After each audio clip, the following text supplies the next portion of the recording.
She called him at 11:47 p.m., not because he was the best option, because he was the only one she trusted not to let her empire fall before morning. A CEO who never needed anyone. A single father who never expected anything. One system failure, one sleeping child in a stranger's guest room, and one conversation that neither of them was prepared to survive intact. This is the story of what happens when the walls we spend years building come down in a single night. Not with a crash, but with the quiet, terrifying sound of someone finally listening. Drop your city in the comments. Let's see how far this story travels. Hit like and stay until the very last word. You won't regret it. The clock on Daniel Brooks' microwave read 11:47 p.m. when his phone lit up the dark kitchen like a flare. He almost didn't answer it. He'd been standing at the counter for the past 10 minutes in that particular way exhausted single fathers stand. Not doing anything, not resting either, just existing in the narrow gap between the end of one long day and the beginning of another. His coffee had gone cold. Lily had been asleep for over an hour. The apartment was quiet in the specific way it got quiet on Friday nights. A silence that had its own texture, its own weight, different from the weekday silences that were always temporary and always rushing towards something. Friday night silence was the kind that settled into the corners and stayed. He'd been thinking about nothing. He'd been thinking about everything. That was the brutal mathematics of 11:47 p.m. on a Friday when you were 34 years old and raising a 7-year-old by yourself, and the woman you'd built your entire adult life around had been gone for 3 years, and you still sometimes reached for her in the morning before the first layer of consciousness fully arrived and reminded you. The phone buzzed again. He picked it up without looking at the screen, the automatic reflex of a man who had learned, the hard way, through years of parenting solo, that phones ringing after 10 p.m. were never good news, and ignoring them never made them better. Brooks, he answered, the way he always answered after hours. Professional, even half asleep. Old habit from the years before Lily, when he'd been on call constantly and hadn't minded. The pause on the other end lasted exactly 2 seconds. He would remember that detail later for reasons he couldn't fully explain. Daniel? The voice was crisp, controlled, and yet just barely, threaded with something that didn't belong to it. Something like the edge of panic, filed down and polished until it almost sounded like composure. It's Charlotte Hayes. He set down his coffee mug. In 3 years of working at Hayes Technology Group, Charlotte Hayes had never once called him on his personal cell phone. She'd emailed him, sure. She'd sent messages through the company's internal systems. She'd stopped by his workstation exactly twice, once to commend his team's response time during a server migration, once to ask a pointed question about a security audit that turned out to be a test he apparently passed, because he was still employed. But she'd never called him. He wasn't sure how she even had his number. "Ms. Hayes," he said carefully, "is everything all right?" Another pause, shorter this time. "No," she said, "it is not." Charlotte Hayes did not ask for help easily. This was a fact understood by everyone in her orbit, her executive team, her board of directors, the handful of people in the world she might have described as friends if pressed, though she would have delivered the word with a slight pause before it, like she was still deciding if it applied. She was 41 years old, had built Hayes Technology Group from a 3-person startup operating out of a converted warehouse in Austin into a company with 1,100 employees, an evaluation that made financial journalists reach for impressive adjectives. She had done this through intelligence, relentless work ethic, a talent for identifying exactly what was wrong with any given situation before anyone else in the room had finished asking the question, and a constitutional inability to let problems remain unsolved. She was also, on this particular Friday night, 48 hours away from the most important board presentation of her company's 5-year history. The presentation was the culmination of 18 months of work, a proposal for a major structural expansion that would require board approval and a significant capital commitment. It wasn't just a business plan. It was an argument, meticulously built, for the direction she believed the company needed to go. She had worked on it personally, which she almost never did for presentations. She had trusted it to the company's most secure and sophisticated project management system, which automatically backed everything up to 3 separate servers and was, according to the team that built it, essentially bulletproof. At 10:58 p.m. on Friday, The system had suffered a catastrophic failure, the kind that didn't announce itself gradually, the kind that arrived all at once, without warning, the way the worst things always did. She'd been in her home office doing a final review pass when every screen she was working across had gone dark simultaneously. Not to black, to a specific shade of gray that anyone who worked in IT would have recognized immediately as a server communication error, the kind that meant the system wasn't just struggling, the kind that meant it had stopped. She had spent 11 minutes trying to solve it herself before she'd done the thing she almost never did. She'd called someone. She'd called Daniel Brooks. "Walk me through what you're seeing," Daniel said. He was already moving, phone pressed to his ear, pulling up the laptop he'd left charging on the kitchen table. The pre-automatic efficiency of someone who'd spent years being the person other people called when things broke at inconvenient hours. Charlotte described the error state with remarkable precision for someone who wasn't an IT professional. He'd give her that. She didn't panic, didn't exaggerate, didn't use vague language like it's just not working the way most people did in crisis moments. She described exactly which screens had failed, in what sequence, what the error codes read, which recovery protocols she'd already attempted, and in what order. He found himself nodding, building a mental map of the problem as she spoke, the shape of it becoming clearer. It wasn't good. It wasn't catastrophic either. Not yet. But it was the kind of failure that had a narrow window for clean recovery before it became something genuinely serious. He'd seen this particular failure mode before, in a different system years ago. He knew what it wanted. "Okay," he said, and was already reaching for Lily's bedroom door to check on her before he'd consciously decided what he was going to do next. "I need to come to you." Silence. "The remote access won't be sufficient for this," he said, anticipating her objection. "The authentication layer has failed, which means I can't get in from outside without triggering a secondary lockout. I need physical access to the host machine." More silence. He could hear her processing it. The quality of her quiet was different from most people's. Most people's silences were passive. Hers had a texture to them, like she was actively doing something inside them. "My daughter," he said simply. "She's 7. I can't leave her here." He didn't explain further. He didn't apologize. He stated it the way it was. A fact, a variable in the equation, non-negotiable, and requiring acknowledgement rather than accommodation. The pause this time was the longest yet. "Bring her," Charlotte Hayes said. It was 5 minutes past midnight when Daniel pulled out of his apartment complex's parking lot with Lily bundled in the back seat, still in her pajamas, her stuffed rabbit, the one she'd named Margaret, for reasons she had explained at length when she was 5 and that Daniel had never quite followed, clutched under one arm. She hadn't woken up fully when he'd lifted her. She almost never did. There was a specific weight to a sleeping child being carried, a limpness, a complete surrender to gravity and to the person holding them, that he had never been able to think about without something tightening in his chest. It was the purest form of trust he had ever witnessed. Lily trusted him the way she trusted that morning would come, completely, without reservation, without the cognitive architecture of doubt. He drove through streets that were mostly empty at this hour, the city reduced to streetlights and the occasional set of headlights moving in the opposite direction, and he thought about what he was doing, driving his sleeping daughter to his CEO's house at midnight to fix a server failure. He ran it through his mind, and it sounded like the setup to a joke. The kind of joke that wasn't quite funny because it was too close to the specific absurdity of real life. He didn't know Charlotte Hayes' address by heart.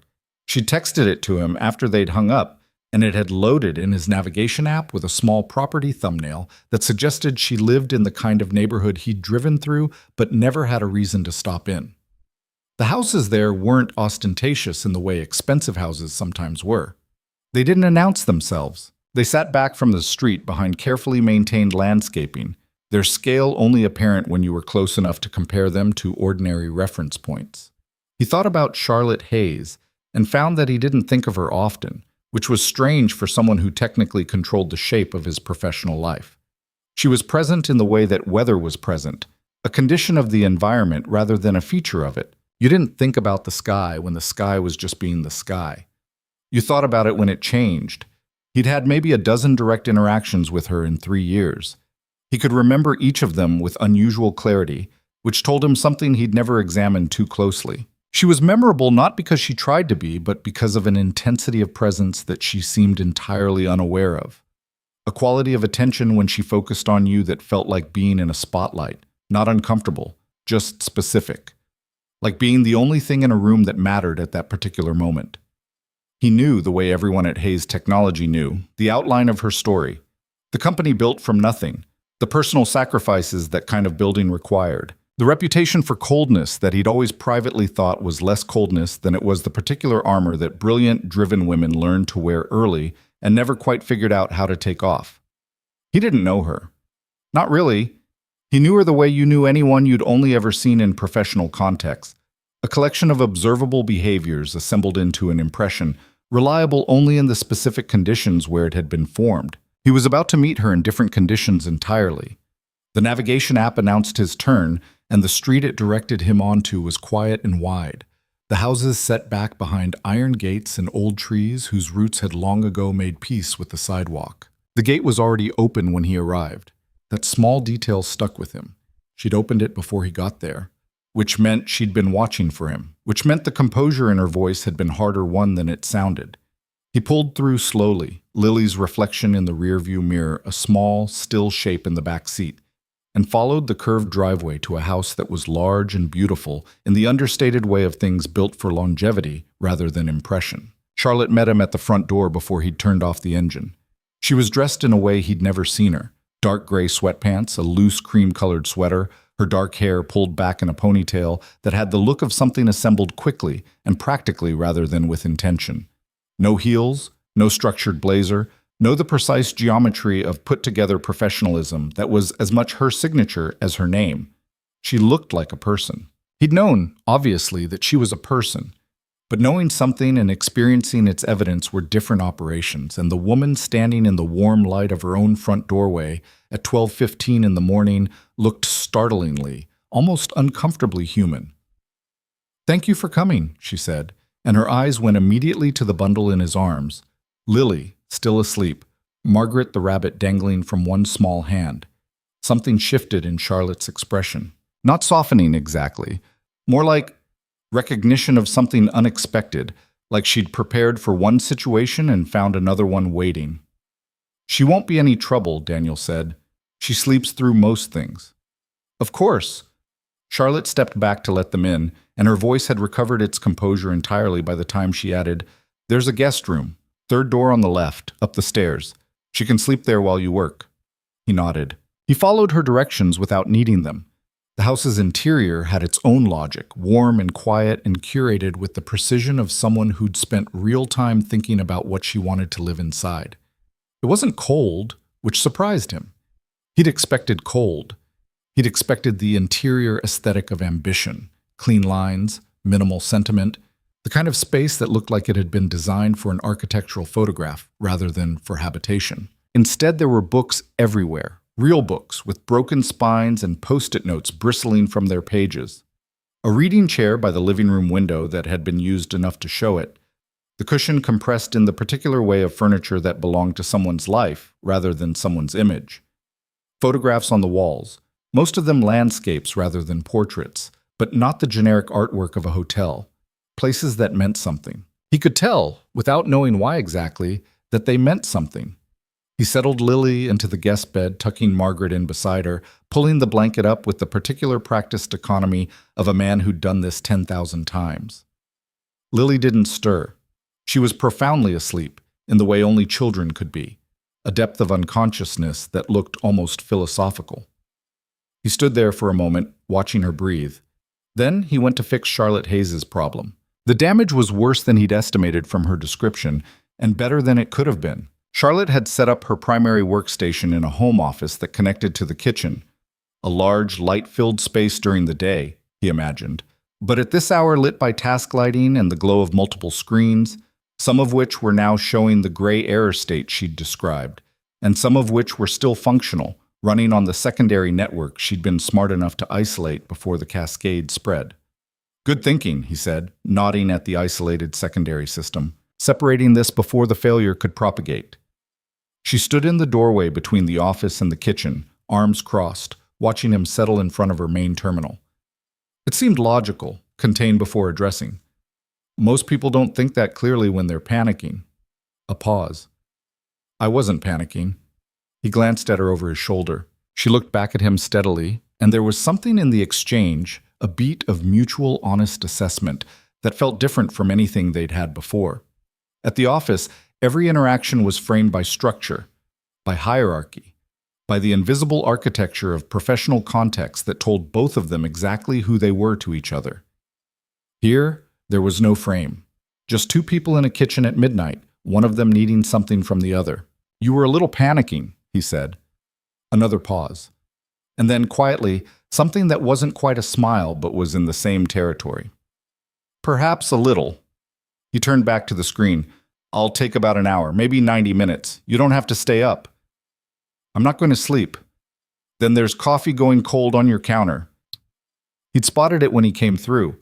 A mug sitting by the coffee maker, the surface of the liquid slightly dimpled in the way of coffee that had been poured and then abandoned. You could make a fresh one. She looked at the mug, then at him. Then she walked to the counter and poured it down the sink and started a new pot. He was already deep in the problem by the time the smell of fresh coffee reached him. The failure had originated in the authentication layer, as he'd suspected, but the cause was something he hadn't anticipated. Not a hardware failure, not a software bug, but a security protocol conflict that had been sitting dormant in the system for weeks, waiting for exactly the right combination of simultaneous operations to trigger it. It was the kind of problem that was infuriating in the specific way of failures that were, in retrospect, preventable, but only if you'd known to look for them. He didn't say this to Charlotte. He said, I found it. It's going to take some time to unwind, but it's recoverable. He heard the exhale from the kitchen doorway. Not dramatic, not a gasp of relief, but a careful, deliberate breath of a woman releasing something she'd been holding tightly. How long? 60 to 90 minutes. The underlying data is intact. Your presentation is fine. I'm reconstructing the authentication pathways, and then we'll need to do a validation run on the backup integrity. She was quiet for a moment. You can tell all that from looking at it for 10 minutes? I've seen this failure mode before. Different system, same root behavior. He was typing as he talked, the work and the conversation running in parallel tracks the way they always did for him when the problem was one he understood well enough to move through without full concentration. It's like, you know how a piece of music can be played in a completely different key and still be recognizable. Same underlying structure, different surface presentation.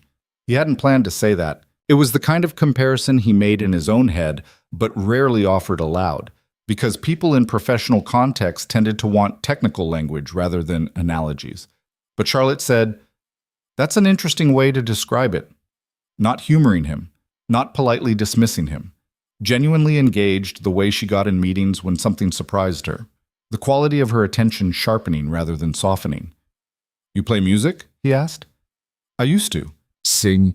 Something in the way she said it closed the subject even as it opened it. The particular weight of used to when it referred to something that mattered. He recognized it. He had things he talked about that way, things he didn't talk about at all. What happened? He asked, and then immediately, you don't have to answer that. It required time, she said simply, and time became the one resource I couldn't afford. He nodded, eyes still on the screen. I get that. She set a fresh mug of coffee on the corner of the desk, within reach without being intrusive. He noticed that she'd remembered without asking that he'd been drinking it earlier, that she'd been paying attention in that particular, precise way of hers. Do you? She said. Get it, I mean. And the conversation, without either of them planning it, began.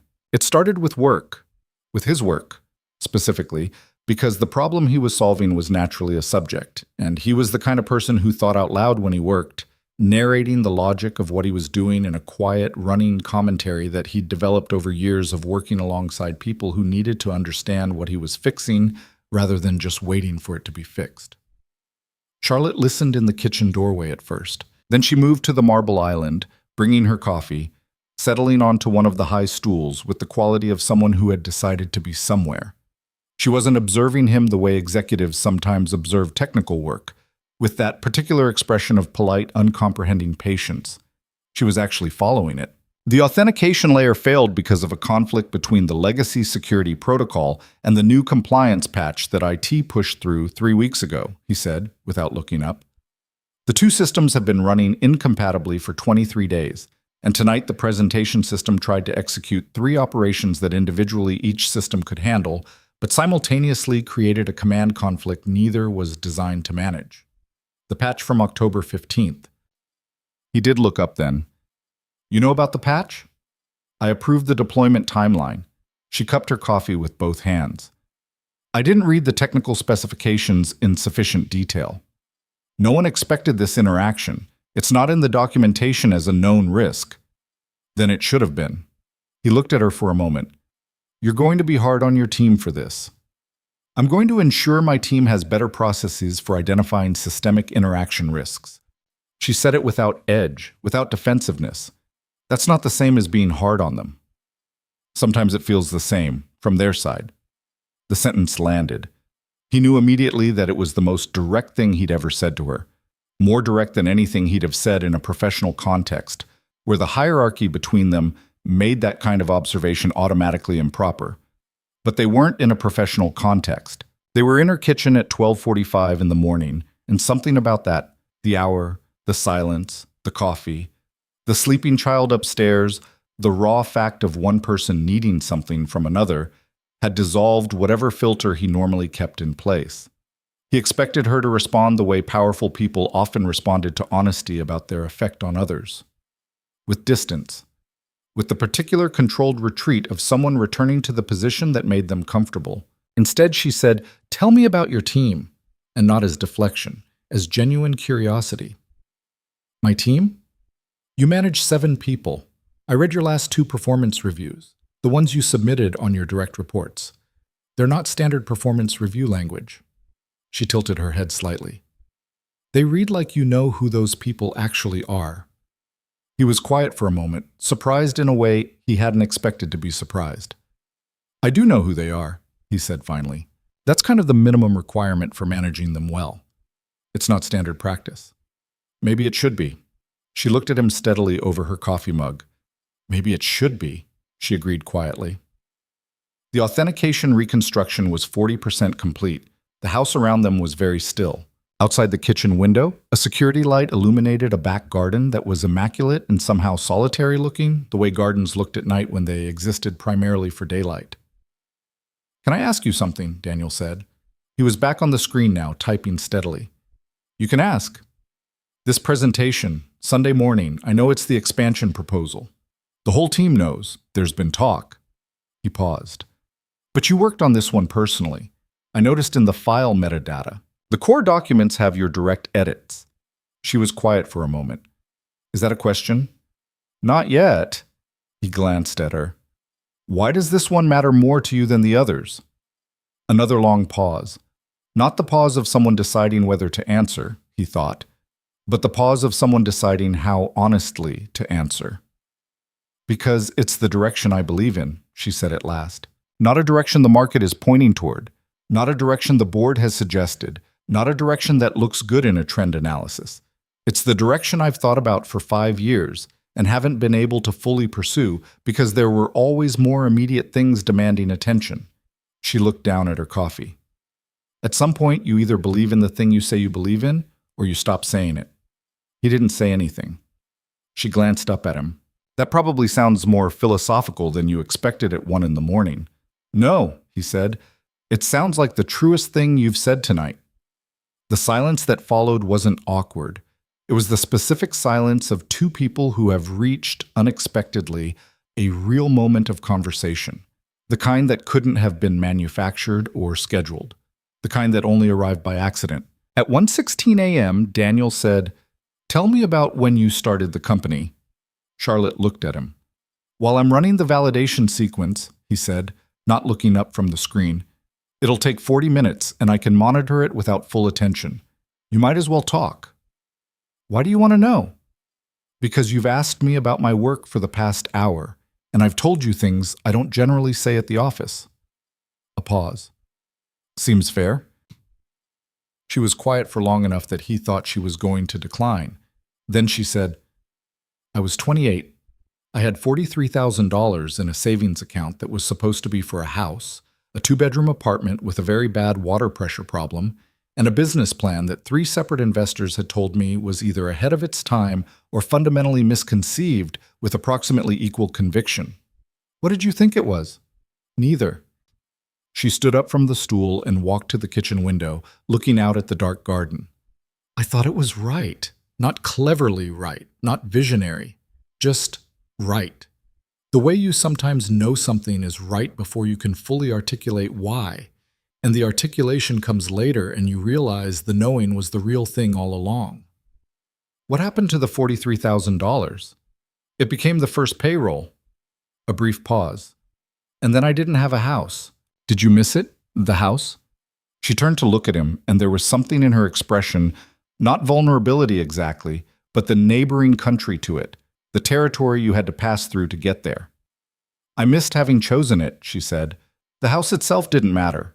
But choosing a house means choosing a particular kind of life. Choosing the company meant choosing a different one. She paused. You don't always know what you've traded until the trade is complete. The validation sequence was running steadily on the screen. 63%. The data was intact, the recovery was proceeding cleanly, and Daniel was sitting in Charlotte Hayes' kitchen at 1:20 in the morning learning something about her that he suspected very few people in the world knew. You regret it? He asked, not probing, just following the thread she'd offered. No, she said. That's the complicated part. I don't regret it. I just understand it in a way I didn't when I made it. She returned to her stool at the island. What about you? Do you regret things? He knew what she was asking, or rather, he knew what she was careful not to explicitly ask.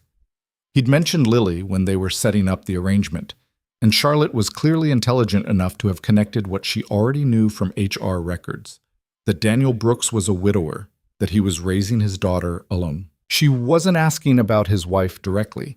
She was asking about his life, in the way you sometimes did with people you were beginning to trust. I regret the things I didn't say when I still could, he said. That's probably the truest answer. He kept his eyes on the screen. I don't regret the choices. I sometimes regret the timing, the moments I was too tired or too preoccupied or too, whatever the word is for thinking tomorrow was going to be another version of today, and therefore not urgent. He felt her looking at him, but he didn't turn around. Her name was Sarah, he said. It was the first time he'd said her name outside of a deliberate, prepared context, at a school meeting, on a form, in a therapy session, in a deliberate act of remembering. It came out differently here, in this accidental kitchen at this accidental hour. It came out simply. Like the word itself was just a word, not a weight. Lily's coloring, he said. Same eyes. She already looks more like Sarah every year than she does like me, which is, it's a lot of things at once. There's no good word for it, beautiful and hard in the same breath. Charlotte didn't offer condolences. He noticed this. She didn't say, I'm sorry, or that must be difficult, or any of the precisely considerate phrases that well-meaning people offered, and that he'd become grateful for and simultaneously exhausted by. She just listened, with all of that focused, precise attention of hers directed entirely at what he was saying. It was different from being consoled. It was better, somehow, in a way he didn't have words for. You're good at listening, he said. I've been told I'm not, she said. People probably confuse not saying much with not listening. He glanced at her. They're different things. She looked at him for a moment with an expression he couldn't quite catalog.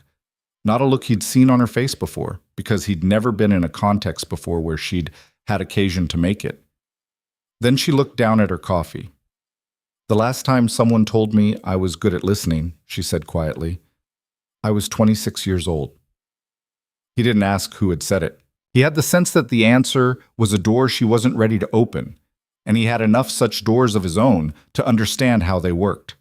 The validation sequence reached 80%. Outside, the city was silent. The system came back online at 2:34 a.m. with a sound that was, in its total ordinariness, almost anticlimactic. The quiet chime of a reconnected server, the reassembling of status indicators from red to green, the quiet resolution of a crisis into a non-event. Daniel sat back in his chair and looked at the screen. That's it, he said. Charlotte appeared in the doorway immediately. She'd retreated to the kitchen sometime around the 2-hour mark, giving him space to work without surveillance, and he'd heard the quiet sounds of her there. A drawer opening, something being put away, the occasional soft sound of someone moving through a space they'd inhabited long enough to navigate by memory. She looked at the green indicators on the screen. Her face did something subtle and then composed itself. "The presentation files," she said, "completely intact. I verified all 3 backup copies against the original. No corruption, no loss." He pulled up the directory and turned the laptop toward her so she could see for herself. "Your board will never know tonight happened." She leaned in to look at the screen, close enough that he could see the faint lines at the corners of her eyes that weren't visible from professional distances. The evidence of years of focus, of concentration, of the particular physical work of paying close attention to everything. "Thank you," she said.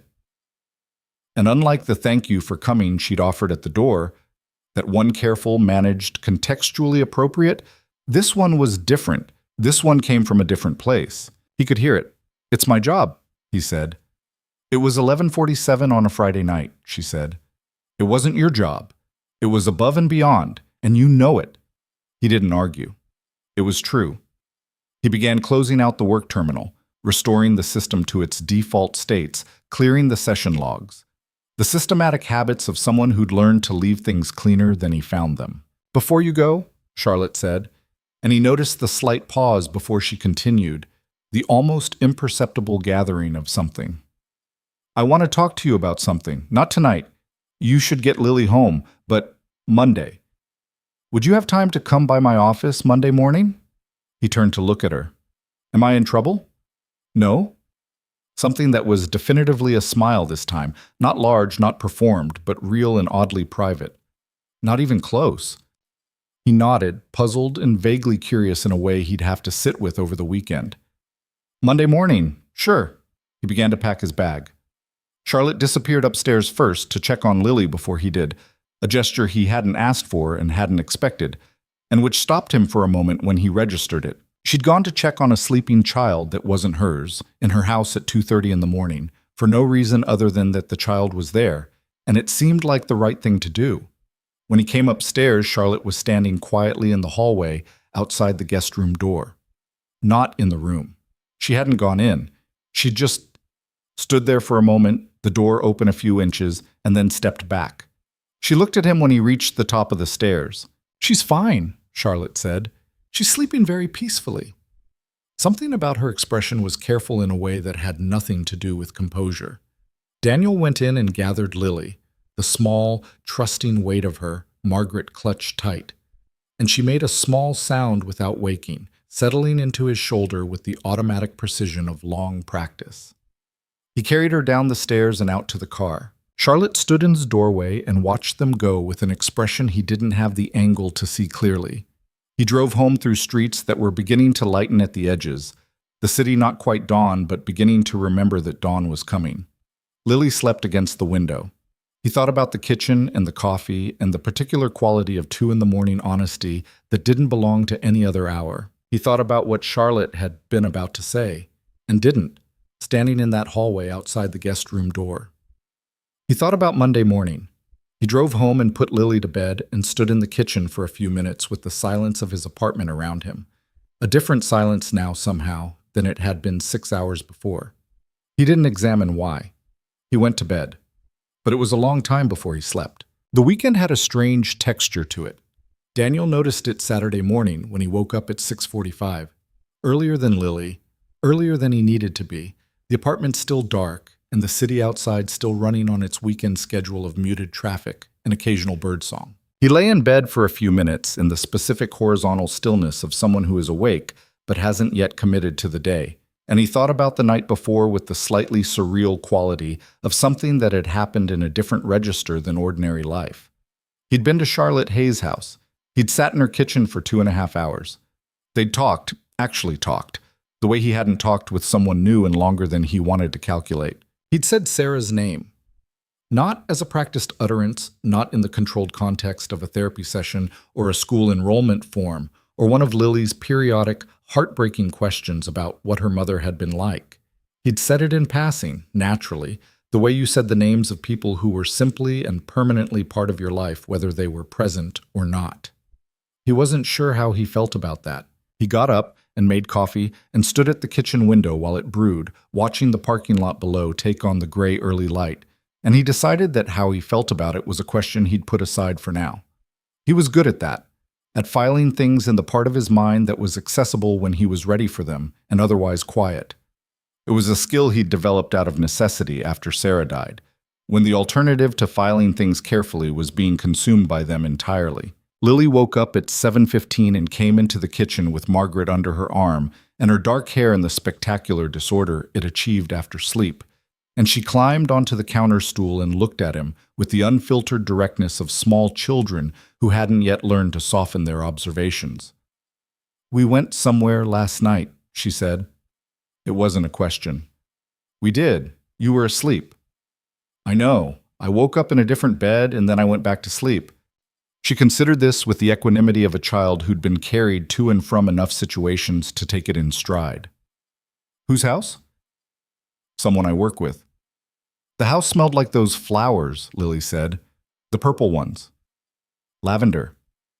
"Lavender," she repeated, testing the word. "It was a nice house." "It was," Daniel said. Lily studied him for a moment with the particular gaze she'd inherited entirely from her mother. A quality of looking at something until she understood it, patient and unhurried, and ultimately quite accurate. It made him slightly uncomfortable in the specific way that being accurately perceived by a 7-year-old could make a grown man uncomfortable. "Were you working?" she asked. "Yes." "Did you fix it?" "I did." "Good," she said, apparently satisfied, and held up Margaret. "She's hungry." Daniel looked at Margaret. "She's a rabbit." "She's a rabbit who's hungry." "What does she want?" Lily thought about it. "Probably pancakes." "Rabbits don't eat pancakes, Lily." "Margaret does." He made pancakes. He moved through the rest of Saturday and the comfortable routine of their weekends. The grocery store, where Lily had strong and largely impractical opinions about which cereal they should buy. The park, where she ran herself thoroughly tired on the climbing structure, while he sat on a bench and watched with the particular quality of attention that was simultaneously observant and internally somewhere else.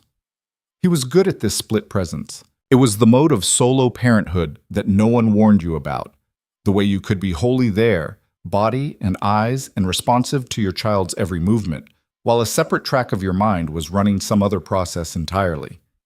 He wasn't thinking about Charlotte Hayes. He was mostly not thinking about Charlotte Hayes. He was thinking about what she might want to discuss Monday morning. He had a theory. He'd had it since the drive home, and it had assembled itself with the quiet inevitability of conclusions that formed before you were consciously pursuing them. She was going to offer him something, some new position, some restructuring of his role, something that reflected the conversation they'd had about his approach to teaching and managing complex systems. He'd known for a while that his current position was a ceiling he was approaching. He'd been approaching it politely, without hurry, because the ceiling had a good salary and good benefits and stability was the currency he valued most when everything else in his life had to be managed around Lily. But he'd known. And Charlotte had apparently known too, reading his performance reviews personally, paying the kind of attention to his particular skill set that people in his position didn't usually receive from the executive level. So, a promotion, a new role, more money, more flexibility. That was what Monday morning was about. He was about 70% certain. The other 30% was something he preferred not to look at directly.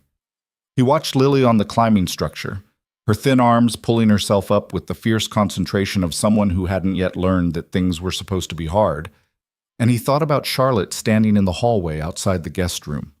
The door opened just a few inches. That expression he hadn't been able to read from the stairs. He watched Lily, and he didn't think about it. He made a very determined effort not to think about it. He was largely unsuccessful. The Saturday afternoon gave way to a Saturday evening that was quiet and domestic and good. Dinner that Lily helped make in the enthusiastic and structurally chaotic way she helped with everything. A movie on the couch with her sprawled across his lap by halfway through and asleep entirely by the end. And then the familiar ritual of carrying her to bed, pulling up her blanket, the specific calibration of the nightlight that she needed to be at a precise angle to the wall or it bothered her. He stood in her doorway for a moment. This was something he did every night. Stood in the doorway after she was settled and looked at her for a few seconds. A habit he'd developed in the first months after Sarah died, when the fear of loss had been a physical presence in the apartment with them. Not imagined, not irrational, just the terrible clarity of someone who had learned that things could simply stop without warning or reason. He'd learned to take the few seconds, to see her sleeping, to let the evidence of her continued existence be what it was. She had Sarah's face. More every year, as Charlotte, as he himself had said the night before. He went to bed. He slept better than he expected. Sunday unfolded slowly, and the board presentation was somewhere across the city in a glass conference room that had nothing to do with his Sunday, and Charlotte Hayes was somewhere in that city preparing to walk into a room and argue for the direction she believed in, and Daniel made breakfast and helped Lily with her reading homework, and did not check his work email, which was a discipline he enforced on Sundays with something close to principled stubbornness. At 4 in the afternoon, his phone buzzed with a text from an unknown number. He looked at it for a moment before opening it, with the low-level caution of someone unaccustomed to mystery texts, and then opened it. The board approved it. All of it. I thought you should know.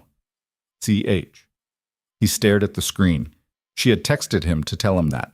She hadn't emailed through the company system. She had texted him personally on a Sunday afternoon to share news she could have simply told him Monday morning when they were already scheduled to meet. She wanted him to know before Monday. She wanted him to know now. He typed, "Congratulations. That's a 5-year plan, right? You must be..."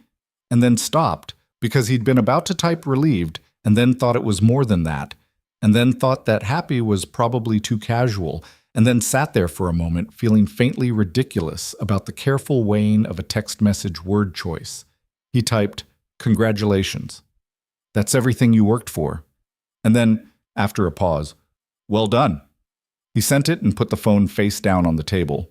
Lily looked up from her book. Who was that? Someone from work. Did something good happen? He considered her. Yeah, he said. Something good happened. Good, said Lily, and went back to her book. 3 minutes later, his phone buzzed again. Thank you for Friday night, for more than the technical work. CH. He read it twice. He put the phone face down again. He sat there for a moment in the Sunday afternoon quiet of his apartment and felt something move through him that he didn't immediately have a name for.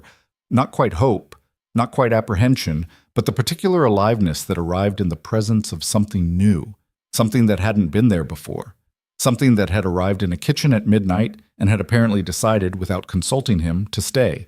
He picked the phone back up. Anytime, he typed, and then deleted it because it was too casual in one direction. It was a good night, he typed, and then deleted it because it was possibly too much in the other direction.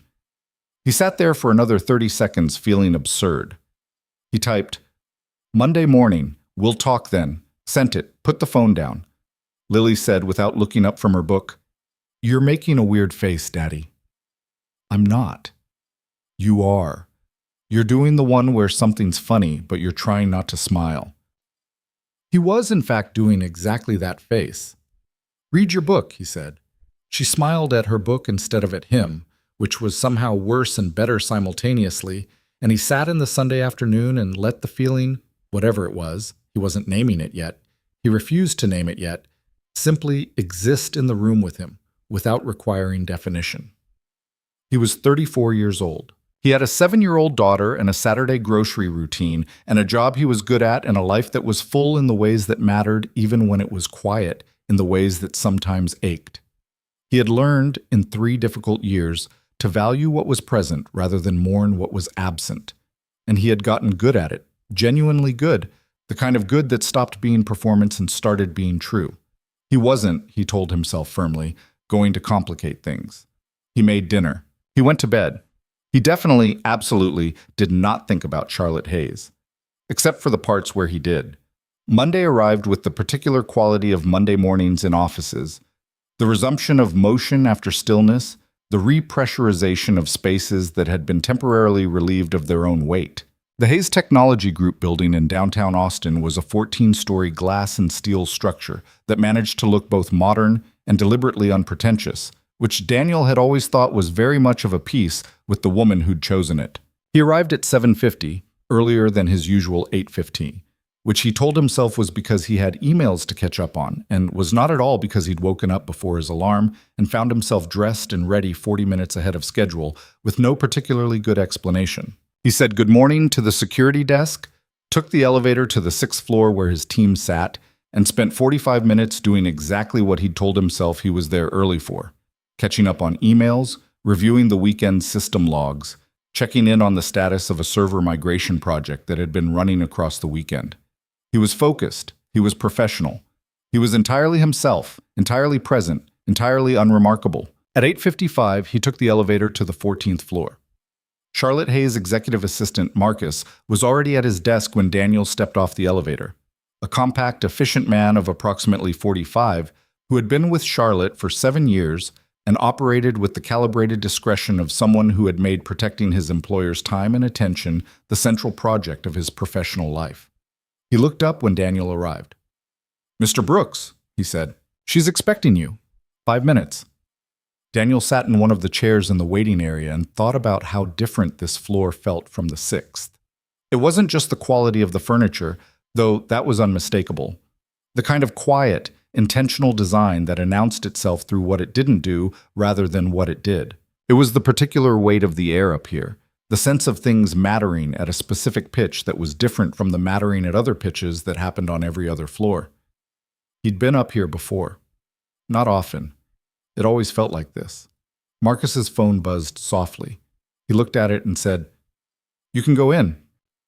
Charlotte's office was a corner room with 2 walls of floor-to-ceiling glass that looked out over the city in a way that should have felt exposing but somehow didn't. The angle of the windows and the quality of the light created the impression, instead, of being at a height where the city was a landscape rather than a pressure.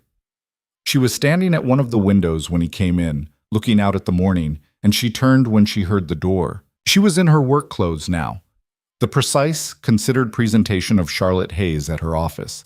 Structured dark blazer, silver earrings, posture that had been trained rather than inherited.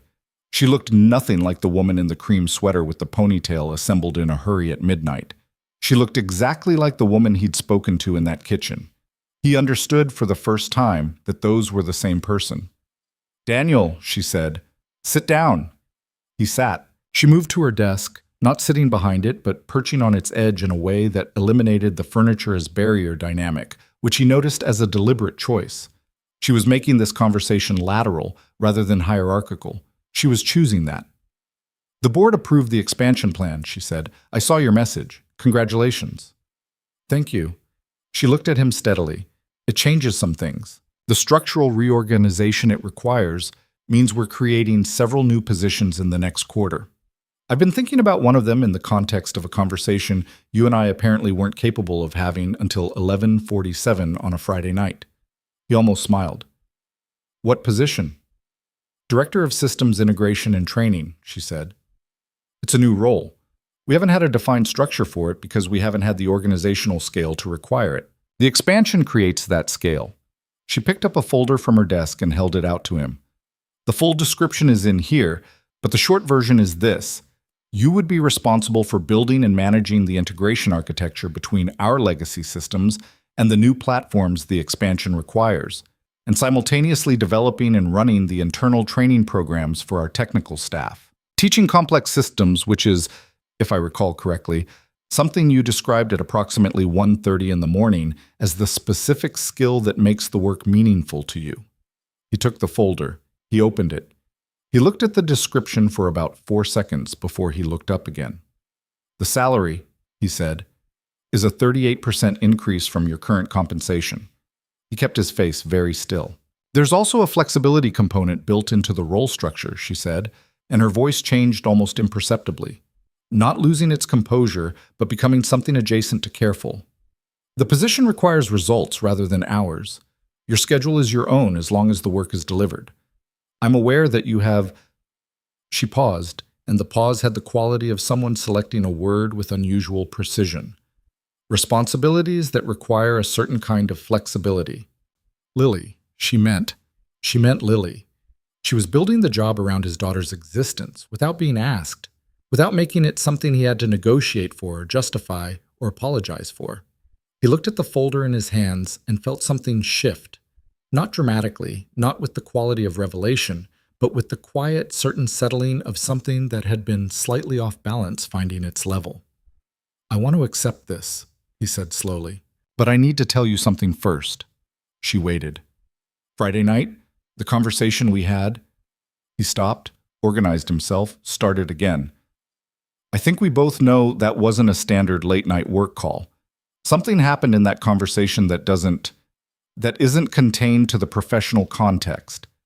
He kept his eyes on hers, which required a certain deliberate effort. "I can work for you, or I can pursue whatever that was. I don't think I can do both, and I'm not willing to pretend I don't know the difference." The silence in the office was absolute. The city moved silently on the other side of the glass. Charlotte looked at him for a long moment with an expression he was beginning to learn, the expression she had when she was doing something real behind the composed surface of her face, thinking rather than performing thought. "You're setting a condition," she said. "I'm being honest. Those aren't mutually exclusive." The corner of her mouth moved. "In fact, in my experience, the best conditions are honest ones." "So," he said, and the word held the question he wasn't quite asking aloud.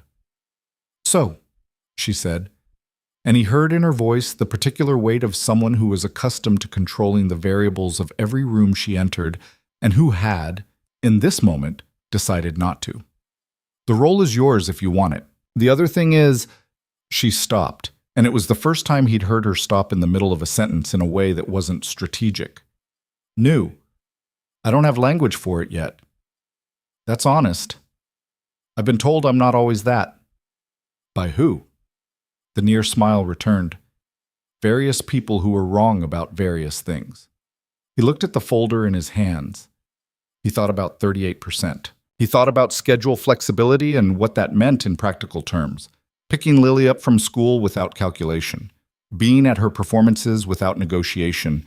Having the kind of margin in his days that he'd been quietly engineering around for 3 years. He thought about a kitchen at midnight, and coffee going cold, and two people talking in the way people sometimes talked when the ordinary defenses were down. "I'll take the role," he said. "I'll need 2 weeks in my current position for the transition. Of course." "And the other thing," he said, and let the weight of it sit in the air between them without filling it with anything more, because some things communicated better in negative space than in words. Charlotte Hayes looked at him for a moment that lasted a little longer than professional exchanges lasted. "The other thing," she said quietly, "can figure itself out at its own pace." He nodded. He stood. He extended his hand and she shook it. The same handshake as any professional agreement, except that it wasn't, and both of them knew it wasn't. And the knowing was something that existed between them now like a third presence in the room. "I'll have Marcus coordinate the paperwork," she said, and her voice had resumed its professional register the way a musician resumed an established key after a brief departure, deliberately, with full awareness of the departure. "Charlotte," he said at the door. She looked up from her desk. "Congratulations," he said. "Again. The board was right." He left. In the elevator on the way back down to the 6th floor, he stood with the folder in his hands and looked at his own reflection in the polished metal of the doors. He looked like himself. He looked like a man who had just accepted a job promotion and also possibly stepped through a door whose other side he couldn't fully see yet. Both of those things were true simultaneously. The elevator reached the 6th floor and opened. His team's floor greeted him with the familiar ambient sound of a working technical environment. Keyboards, quiet conversations, the low hum of machines doing what machines were supposed to do. He walked to his workstation. He sat down. He put the folder in his bag. He pulled up his email and started typing the transition plan. The morning moved. The work moved with it. At 11:45, his colleague Jamie appeared beside his desk with 2 cups of coffee and the expression of someone who'd heard something through the particular informal intelligence network that existed in every organization and was sometimes faster than any official communication. "So," Jamie said, setting one of the cups in front of him. "So," Daniel said, not looking up from his screen. "Director of Systems Integration." Jamie sat in the adjacent chair. "That's brand new. She built that role." "She did. She built it this week." Daniel looked up. Jamie raised both hands with the expression of someone not drawing any conclusions whatsoever. I'm just noting the timeline. The expansion required the position. The expansion was approved Sunday. The position appeared in the system Saturday evening. Daniel looked at his colleague for a moment. Saturday evening, before the board had even voted. She'd built the role before she knew the expansion would be approved. She'd built it on the assumption that it would, and she'd built it with his specific skill set as the architecture. And she'd done it the day after the conversation in the kitchen, which meant she'd done it in the hours after he'd left. In the morning light, while Lily was still asleep upstairs, while he'd been making pancakes, Charlotte Hayes had been designing him a job. I'm not drawing any conclusions, Jamie said again, in the tone of someone who had already drawn all of them. Good, Daniel said, and turned back to his screen. But he sat there for a moment before he started typing again, holding the fact of it, that she'd built the role before the board approved it, built it in the morning light after a 2 a.m. conversation, built it with his particular skill set as the blueprint, and then called him up on Monday morning and presented it as though it were simply a logical organizational response to a business need. It was a logical organizational response to a business need. It was also something else entirely. Both things, simultaneously. He drank his coffee. He wrote his transition plan. He moved through the rest of his Monday at the particular steady pace of someone whose internal weather had changed, and who was being responsible about not letting that change the speed of the visible world. At 3:15, his phone buzzed. Not his work line. His personal cell, which was in his pocket and which he'd forgotten was there. A text from CH, Lily. Does she have any food allergies I should know about? He stared at that sentence for a full 5 seconds. Why? He typed back. Because I'm making breakfast Saturday morning, and I'd rather know in advance than discover them accidentally. He read the message again. He read it a third time. He typed, she's allergic to tree nuts. Otherwise, she'll eat almost anything except tomatoes. She's irrational about tomatoes. Noted, came back immediately. And then a moment later, the tomato thing is interesting. I'll ask her about it. You're going to interrogate my 7-year-old about her tomato opinions? I'm going to have a conversation with her about them. There's a difference. He put his phone away. He turned back to his screen. He was smiling, and he made no effort to stop it, because the effort would have been wasted. Down the row of workstations, Jamie was watching him with the pointed non-expression of someone who had already drawn all their conclusions and was simply collecting additional evidence. Daniel did not look in Jamie's direction. He had work to do. He had a transition plan to write, and a new role to prepare for, and a daughter to pick up from school in, he checked the clock, 2 hours and 20 minutes. He had a life that was running along its ordinary tracks, and also, underneath those tracks, the first trembling of something moving that hadn't moved in a long time. He saved his document. He picked Lily up at 3:45, and she ran to him across the school's front walkway with the contained explosion of kinetic energy that was her natural state after 7 hours of sitting relatively still, and she grabbed his hand and said without preamble, "We did fractions today, and I don't understand why you can't just cut the pizza into however many pieces you want and call them all one." That's actually a philosophically interesting objection, he said. What's philosophically? It means your argument is about ideas rather than just about pizza. She considered this with great seriousness. So I'm right? You're smart, he said, which was true and which avoided the question. She accepted this and began telling him about everything else that had happened between 8 a.m. and 3:45 p.m., which turned out to be quite a lot, delivered in the particular compressed rush of someone who'd been storing information all day for exactly this purpose. He listened and asked questions and walked with her hand in his through the afternoon sunlight of an ordinary Tuesday that felt, for reasons he was still not fully naming, like the beginning of something. He let the thought stand without examining it. Some things, he'd learned, needed room before they needed names. Saturday morning came. He drove to Charlotte's address. He had it in his phone now, saved properly, no longer just a navigation entry, with Lily in the passenger seat this time, rather than the back, awake and dressed in the yellow sweater she'd chosen herself, with the complete confidence of someone who understood that yellow was the correct answer, and that all other colors were simply waiting to agree with her. She was holding Margaret, which was not unusual, and she was asking questions about Charlotte Hayes, which was entirely new. Is she your friend? Lily asked. She's someone I work with. But you're going to her house for breakfast. Yes. That's a friend thing. He thought about it. It's becoming that. Lily looked out the window. What's she like? She's... He stopped. How did you describe Charlotte Hayes to a 7-year-old?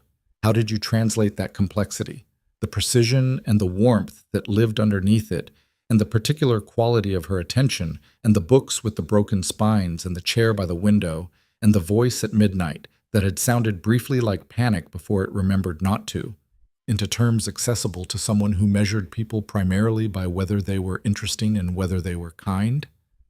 She's very smart, Bundy said, and she listens really well. Lily absorbed this. Does she like kids? I think she might. How do you know? He thought about the hallway. The door opened a few inches. That expression. I just think so, he said. Lily considered this with her characteristic patience and then nodded, apparently satisfied with the quality of his reasoning even if not its specificity. She looked back out the window.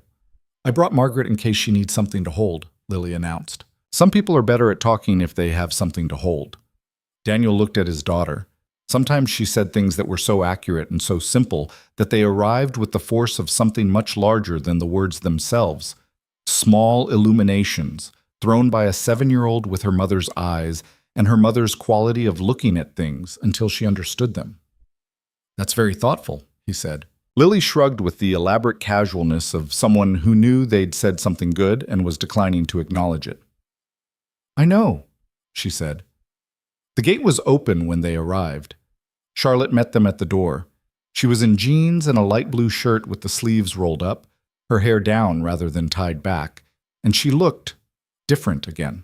Not the midnight version, and not the office version, but a third version that was somehow both of them and neither of them, something more integrated, more simply itself. She looked at Lily first, in the way that, Daniel noticed, very few adults did. Most adults looked at him first and transferred their attention to Lily afterward. Charlotte looked at Lily directly, with the full attention of someone meeting a person rather than acknowledging a small accompanying presence. You must be Lily, she said. Lily looked up at her with the frank, calibrated assessment of a child unafraid of eye contact. You're taller than I thought, she said. Charlotte's expression did something that was definitively a smile. Is that a problem? Lily considered. No, she said. I like tall. She held up Margaret. This is Margaret. She came for breakfast. Charlotte looked at Margaret with an expression of complete and unperformed seriousness. Margaret is very welcome, she said. I made extra. Lily appeared to decide something in that moment, some rapid, intuitive calculation that children performed faster and more accurately than any adult algorithm. She stepped through the doorway with the confidence of someone who had determined that she was in a safe place, and she looked up at Charlotte and said, Can I see the whole house? Daniel started to say something about manners. Charlotte said, Absolutely, and held out her hand. Lily took it. Daniel stood in the doorway of Charlotte Hayes' house and watched his daughter take the hand of the woman who had built him a job in the morning light and texted him about tree nuts and called at midnight because she'd trusted him with something she didn't trust to anyone else.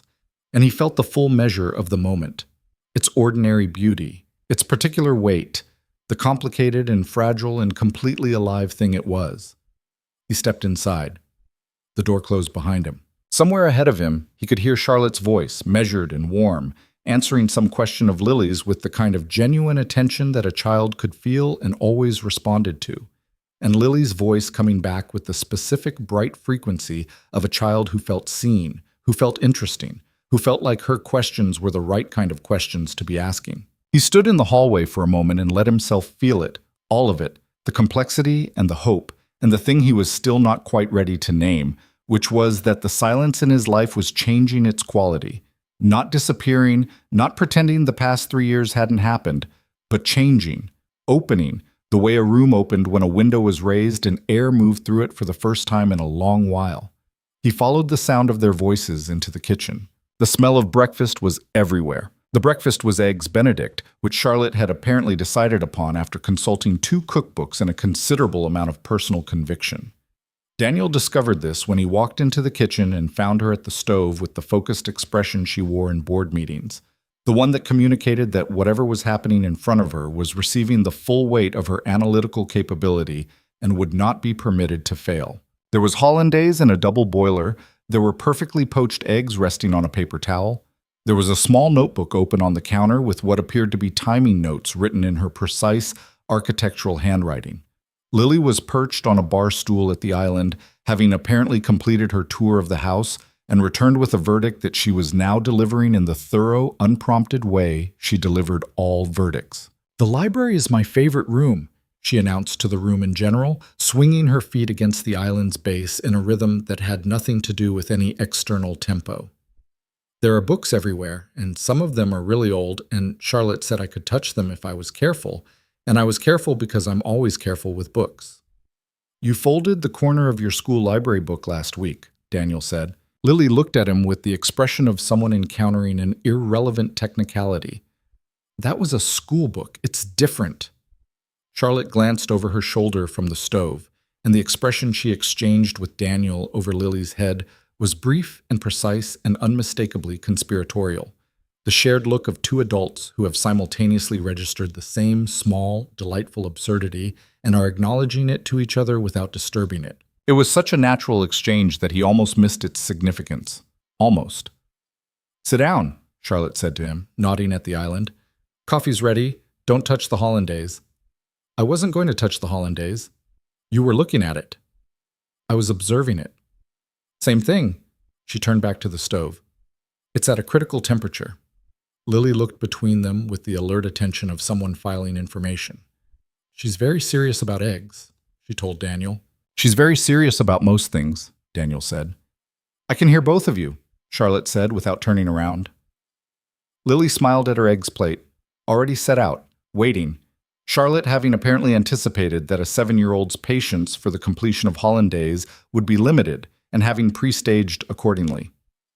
It was such a small and specific act of consideration that it arrived in Daniel's awareness with more weight than it had any right to carry. She'd thought about Lily's patience before Lily had arrived. She'd made a plan around it. The breakfast was, in point of fact, extraordinary.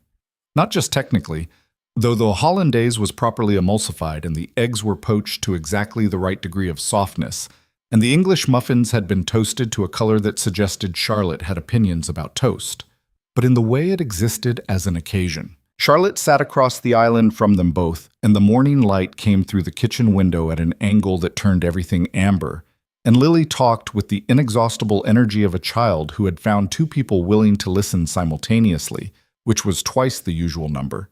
And Charlotte listened and asked questions, real questions, the kind that built on previous answers rather than simply prompting more talking.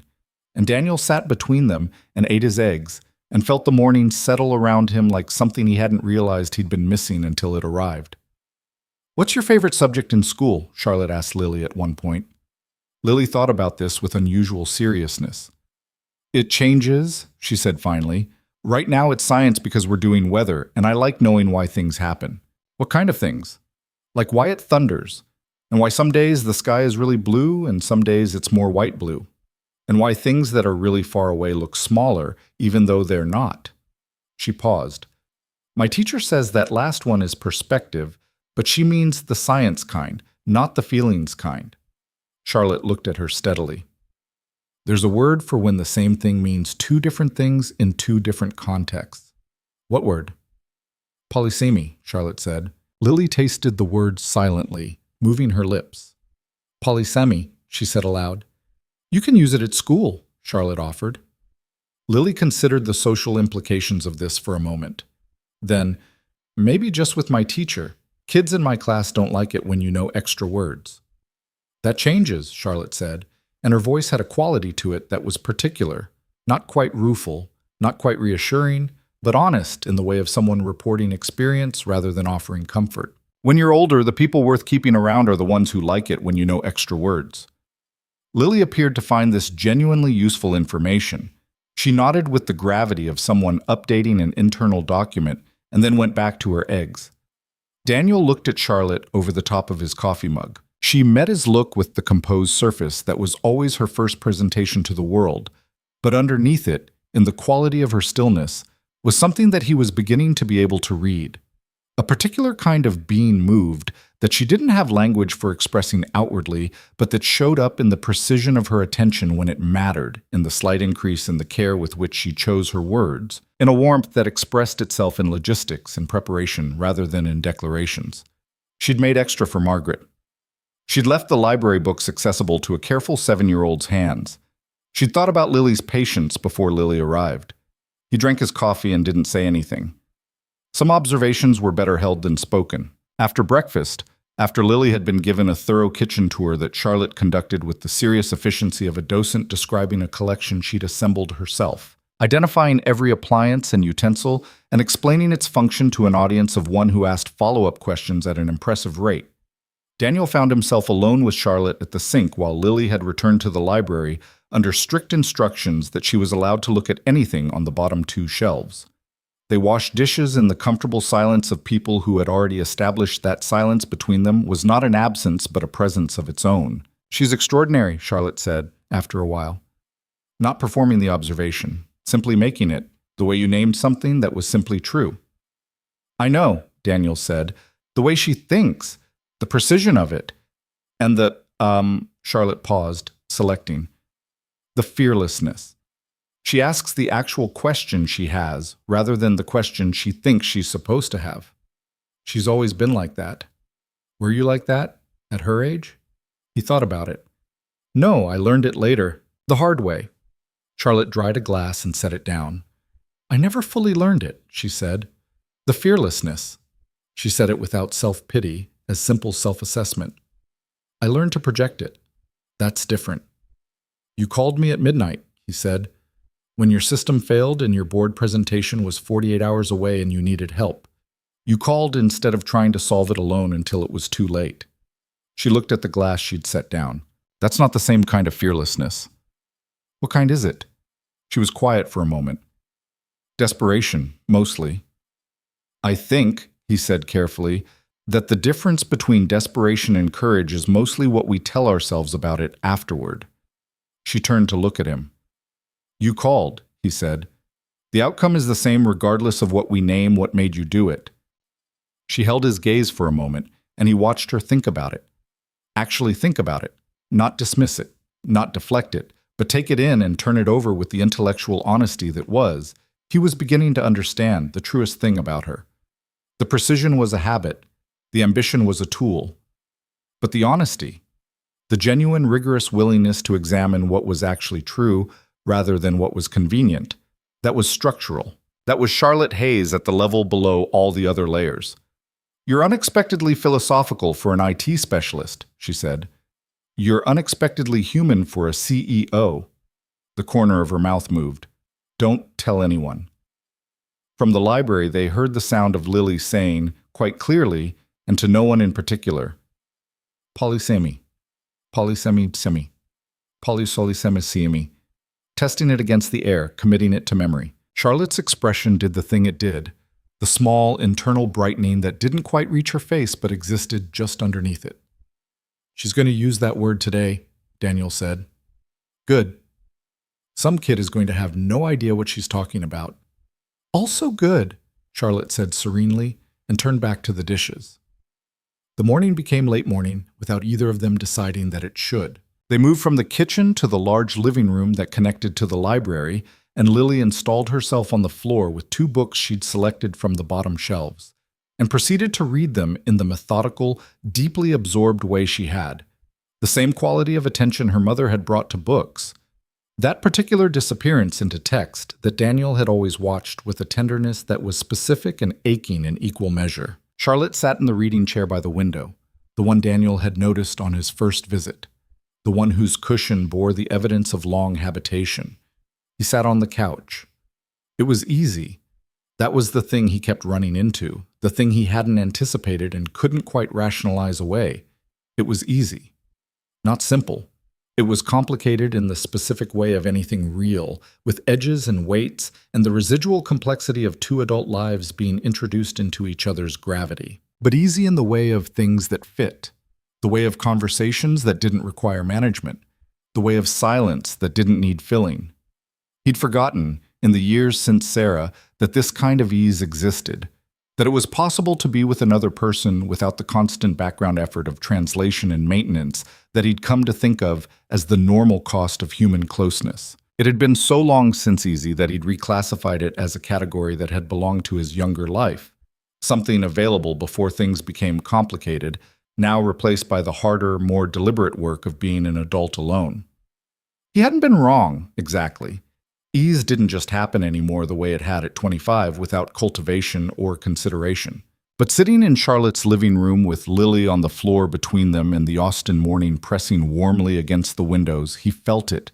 The specific low hum of being in the right place at the right time, with the right people, unearned and undeniable. It made him careful, because he knew what it felt like when things this good stopped. He had the knowledge in his body, the way you carried certain kinds of knowledge. Not in your mind where you could reason with it, but somewhere lower, somewhere that responded before thought arrived. And the carefulness that came with that knowledge was not fearfulness exactly. It was more like reverence, the particular reverence of someone who understood the value of a thing because they had held its absence for years. Charlotte was reading. She read the way she did everything. With complete organized attention, the book resting in her lap at a specific angle, her position in the chair efficient and composed. But every few minutes she glanced at Lily on the floor with a look she didn't seem to know she was making.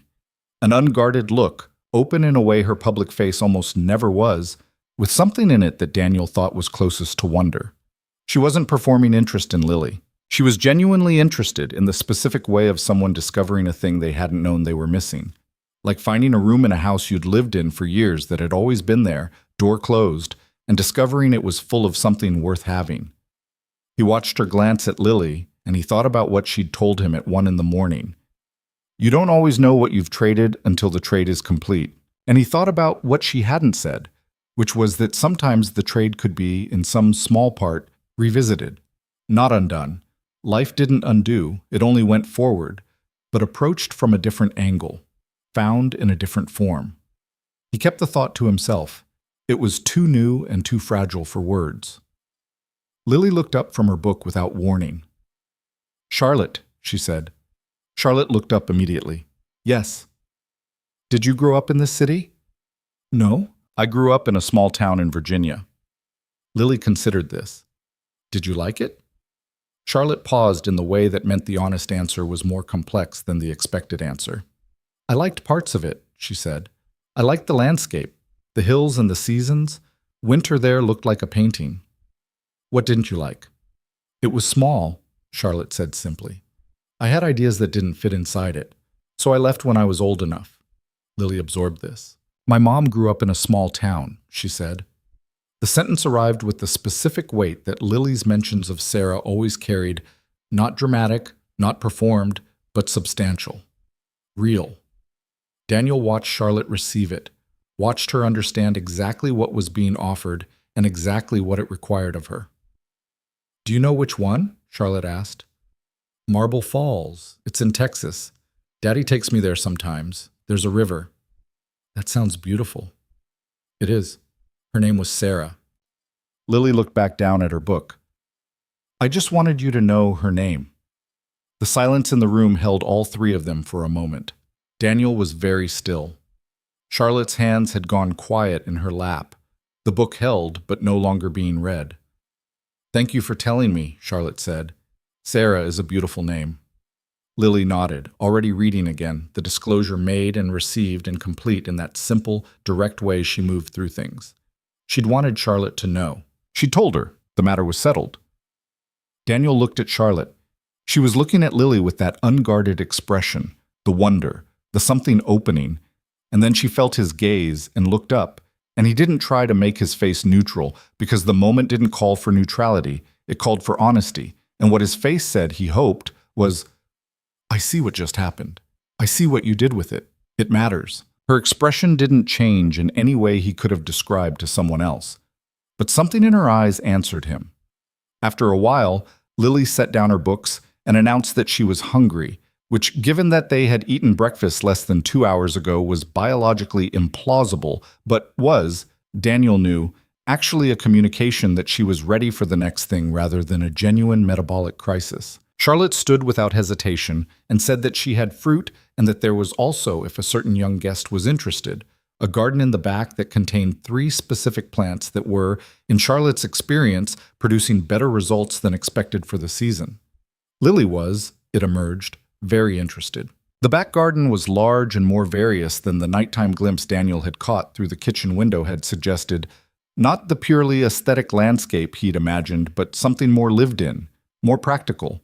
A combination of structured plantings and several raised beds that had the evidence of genuine tending. Charlotte moved through it with a familiarity that surprised him, crouching beside the raised beds and showing Lily the cherry tomato plants with a knowledgeable ease that was entirely unlike the polished executive of the 14th floor.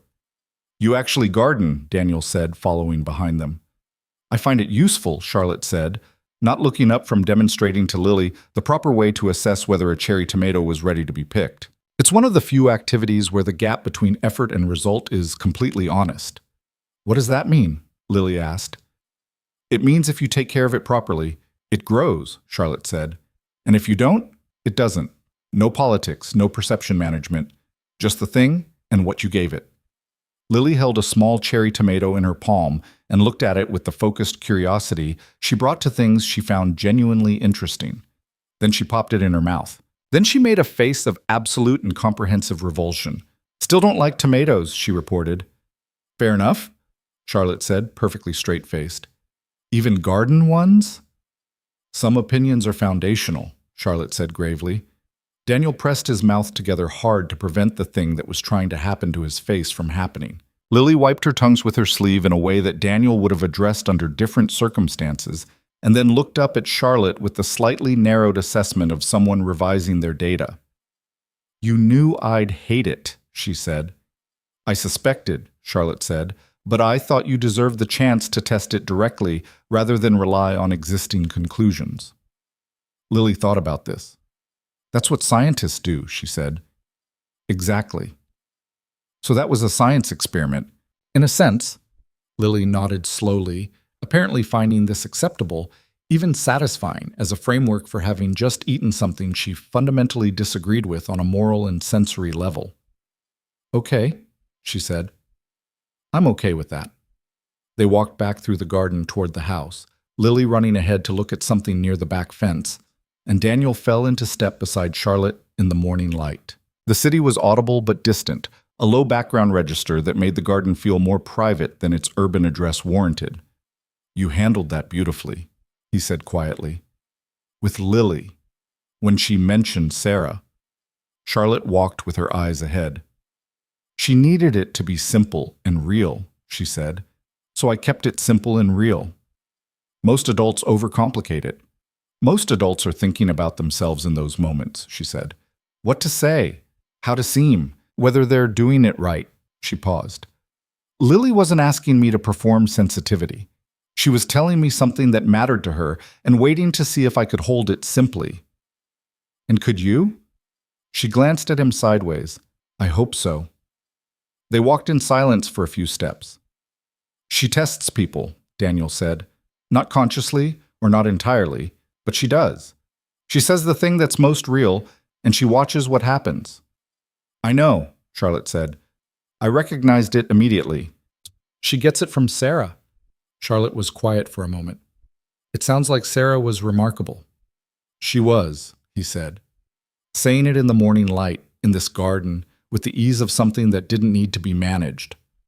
She was also completely maddening and absolutely certain of everything, and the funniest person I've ever known." He let out a breath that was almost a laugh. "She would have had very strong opinions about your hollandaise, good or bad. She'd have asked for the recipe and then immediately started describing how she'd modify it." Charlotte made a sound that was unmistakably a laugh. Real, brief, uncontrolled. He'd heard her laugh before, but quietly, professionally. This was different. This was the laugh of someone caught off guard by actual amusement, the kind that arrived before you could decide whether to let it. It changed her face entirely. He filed that away in the careful, private way he filed the things about Charlotte that he wasn't quite ready to examine directly. Lily had found whatever she'd gone to look at and came running back across the garden with something cupped in her hands. "There's a caterpillar," she announced. "A really big one. Come look." They went to look at the caterpillar. The late morning became lunch. Simple, unplanned, Charlotte moving through her kitchen with a practicality that was more comfortable now, without the performance of the earlier breakfast preparation. Just competent hands making sandwiches and cutting apples and producing, from somewhere, a small pot of honey that Lily regarded as a significant discovery. Lily set the table without being asked, distributing plates and forks with the cheerful authority of someone who had decided she lived here for the afternoon. Daniel watched Charlotte watch Lily set the table. He watched Charlotte's face do the thing it did when it forgot to be composed. The opening, the brightening, the thing closest to wonder. And he felt the full weight of the moment. Charlotte Hayes, who had traded a house for a company at 28 and had never quite revisited the math of what that trade had contained, discovering at 41 that she was sitting in her own kitchen while a 7-year-old arranged plates with the confident ease of someone making herself at home. After lunch, Lily fell asleep on the couch, with the sudden, total unconsciousness of a child who had used up her energy reserve completely and was replenishing it without any consideration for location or timing. She was asleep mid-conversation about the caterpillar, Margaret tucked under her arm, her yellow sweater rising and falling with the easy rhythm of dreamless sleep. Daniel and Charlotte moved to the back porch with their coffee, close enough to see through the glass door if Lily woke, far enough for the particular kind of conversation that required its own space. They sat in the afternoon quiet, and Daniel said, "I need to tell you something that might complicate what's happening between us." Charlotte looked at him. "Not a deal breaker," he said. "At least, not for me, but something you should know because you deserve to know it going in rather than discovering it later. Tell me." He turned the coffee mug in his hands. "Lily is my whole life," he said. "I know how that sounds. I know parents say that, and it can mean a lot of different things. But I mean it in the specific operational sense. Every major decision I've made in 3 years has been structured around her stability. Her school, her routine, her sense of security. I've turned down opportunities that would have disrupted those things. I've kept my world small, deliberately, because small was manageable, and manageable meant she had what she needed." He paused. "Which means that anyone who comes into this life isn't just coming into my life. And the process of that is slow. It has to be. It's not personal. It's not a reflection of my interest. It's the appropriate way to introduce meaningful change to a child's environment," Charlotte said. He looked at her. "I understand stability as a design principle," she said. "I've built companies around it." She held her coffee cup with both hands. "I'm not asking for speed, Daniel. I'm not in a hurry. And She stopped in the particular way she stopped when what she was about to say required more care than her first draft. "I would rather earn a place in this slowly and have it be real than arrive quickly and have it be something else." He looked at her for a long moment. "What made you say it that way?" "Earn a place." "Because that's what it is," she said. "Lily is not a given. She's not a package deal in the transactional sense. She's a person with her own judgment, and her judgment matters. What happened this morning?" She glanced through the glass at the small sleeping figure on her couch. "That was her decision. Every stage of that will be her decision. I understand that. Most people would find that pressure. Most people haven't spent 15 years building things that mattered by learning exactly how much patience was required to build them right." He was quiet. "Besides," Charlotte said, and her voice shifted into the register that was less composed, more personal, the register he'd first heard at 2 a.m. over a broken server and an accidental conversation. "She already knows your wife's name means something. She told me on her own terms. She's not a child who needs management. She needs honesty and consistency, and someone who shows up the same way every time." Charlotte looked at him directly.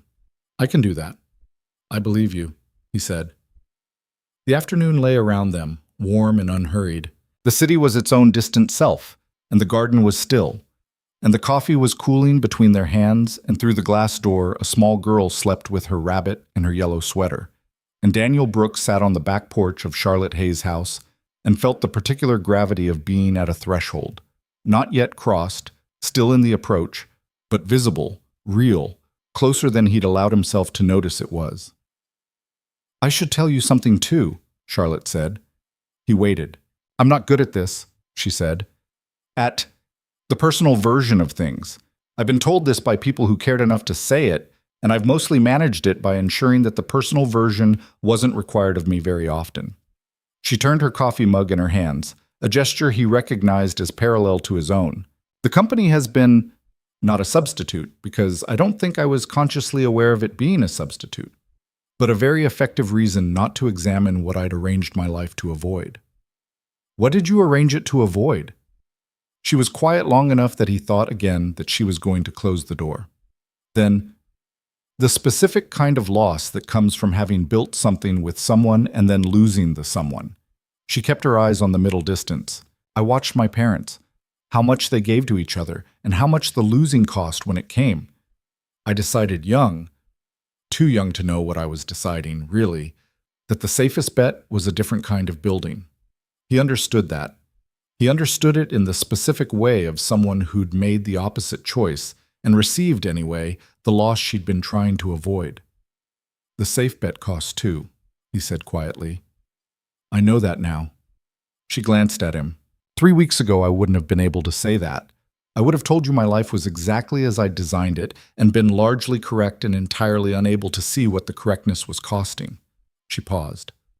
Then a system failure called, and a man came to my kitchen with a sleeping child, and something moved.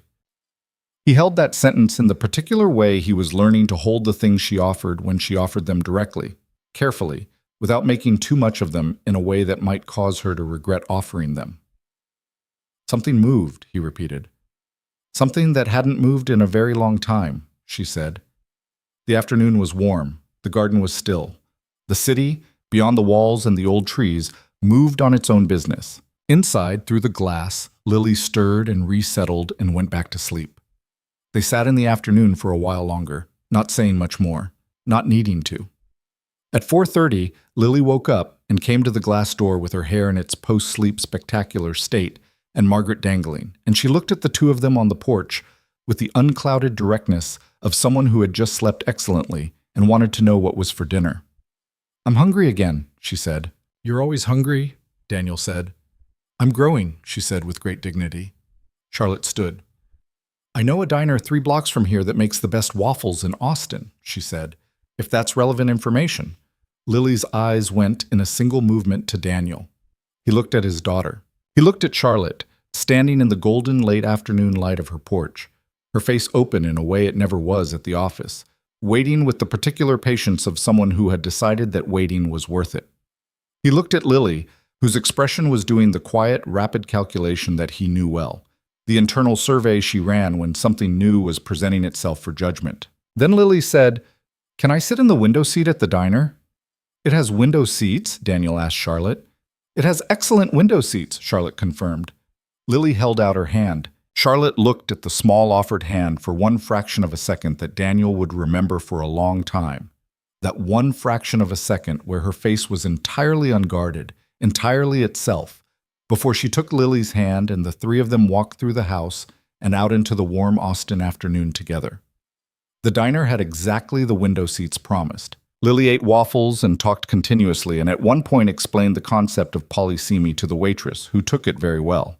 Daniel drank coffee and ate pie that he hadn't ordered and that Charlotte had apparently added to the table without asking, correctly estimating that he wouldn't object. Charlotte sat across from both of them and ate her own meal and listened and occasionally said something that made Lily's face light up with the specific delight of a child who has said an interesting thing and been heard as interesting. The evening came down outside the window in the gradual, generous way of Austin evenings in the fall, the light going amber, then orange, then the specific blue-gray that preceded full dark, and the diner hummed with the comfortable noise of other people living their ordinary lives, and none of the three of them said anything meaningful or momentous, because nothing meaningful or momentous needed to be said. Everything had already been said in the ways that mattered, in the garden, on the porch, in a kitchen at midnight 3 weeks before. In the moment a small girl said her name was Sarah. I just wanted you to know her name and received exactly the answer she needed. Daniel paid the bill, which he managed by producing his card before Charlotte could produce hers, by approximately 3 seconds, which she acknowledged with the resigned expression of someone making a note to arrive faster next time. They walked the 3 blocks back to Charlotte's house in the mild evening air. Lily, between them, holding both their hands without being asked, swinging slightly with the buoyant excess energy of a child who had had waffles and was very pleased about it. The street was quiet and tree-lined, and the lights were coming on in the houses along it. And the city was doing what cities did in the evenings, settling into the hour. Daniel buckled Lily into her seat. Charlotte stood by the car in the cool air. "Same time next week?" Lily called from the window. Charlotte looked at Daniel. Daniel looked at Charlotte. "Same time next week," Charlotte said. He drove home through the evening streets with Lily's voice filling the car with detailed plans for the next Saturday that involved, in order, the library, the garden, the caterpillar if it was still there, more waffles, and a request that Charlotte teach her whatever game required the most complicated rules because Lily was good at complicated rules. She wanted Charlotte to know that. Daniel listened to all of it. He drove and listened, and the evening moved past the windows, and he felt settled in his chest with a quietness that was the opposite of nothing, the particular weight of a life that was genuinely, carefully, in the process of becoming something new. He let it be what it was. He had learned in the hardest years that some things needed just the room to be what they were, without naming them prematurely, without pressing for certainty before certainty was ready. He had learned to trust the slow and the real over the fast and the convenient. This was slow. This was real. That was enough. For now, it was more than enough. The Saturdays became a structure, not a rigid one, not scheduled in the corporate sense that Charlotte applied to most things, with agenda items and defined outcomes and the clean architecture of organized intention. These were softer than that. They had the quality of something that had grown rather than been built, which was, Daniel came to think, the more durable kind. You could dismantle what was built. What had grown required a different kind of unmaking. By the fourth Saturday, Lily had a favorite spot in Charlotte's house. It was in the library, in the corner closest to the garden window, where Charlotte had quietly placed a floor cushion and a small lamp with a warm bulb and a low side table that was exactly the right height for a 7-year-old to set a glass of juice and a stack of books on. It had not been there on the third Saturday. It appeared on the fourth without announcement or explanation, and Lily found it and claimed it with the immediate proprietary confidence of a child who had been given something designed specifically for her and understood it immediately. She didn't say thank you to Charlotte directly. Instead, she sat down on the cushion, arranged her books, positioned Margaret against the wall with the care of someone settling a companion, and then looked up at Charlotte in the doorway with an expression of transparent happiness that was more complete than any explicit acknowledgement could have been. Charlotte stood in the library doorway and looked at Lily in the corner, and her face did the thing Daniel had learned to watch for, the internal brightening, the unguarded opening. And then she turned and walked back to the kitchen, and Daniel, leaning against the hallway wall, said nothing because there was nothing to add. The Saturdays built on each other the way good things built, each one containing the previous ones, each one adding something small that became, in aggregate, the substance of something real. Charlotte learned that Lily's enthusiasm for science required hands-on evidence rather than abstract explanation, and so she began to produce these. A simple circuit kit one week, a collection of prisms that split light across the library walls on a sunny afternoon, a small microscope that lived on the corner of Charlotte's desk, and that Lily used to examine things she found in the garden with the focused gravity of a researcher publishing results. Charlotte learned that Lily went quiet when she was processing something difficult, that this quiet looked like withdrawal but was actually something more like interior weather, and that the right response was simple proximity without demand, being in the same room, available, unhurried, making no claims on the silence. Daniel watched Charlotte learn these things. This was, he realized, the part of being with someone that he'd forgotten existed. The long, specific process of one person becoming educated in another person's particular world. With Sarah, it had happened so early, before he'd been old enough to watch it consciously, that it had felt less like learning and more like growing into a shared space. With Charlotte, it was different. They were both old enough to be aware of the process, to feel each new piece of information landing and being integrated, to know that the knowing was accumulating into something. At the office, things were different, and the difference mattered. Daniel's new role had absorbed his first month the way demanding work absorbed him, fully, usefully, with the particular satisfaction of being asked for the specific thing he was best at. The integration architecture project was complex in exactly the way he found interesting. Problems that sat at the intersection of technical and human, where the systems question and the people question were the same question asked in different languages. He managed a team now that was larger and more various than his previous group, and he applied to it the same principle Charlotte had identified in his performance reviews, the principle of actually knowing who the people were. Charlotte remained at the office, Charlotte Hayes, the CEO, precise, demanding, operating at the frequency of high-stakes decisions made with incomplete information and full accountability.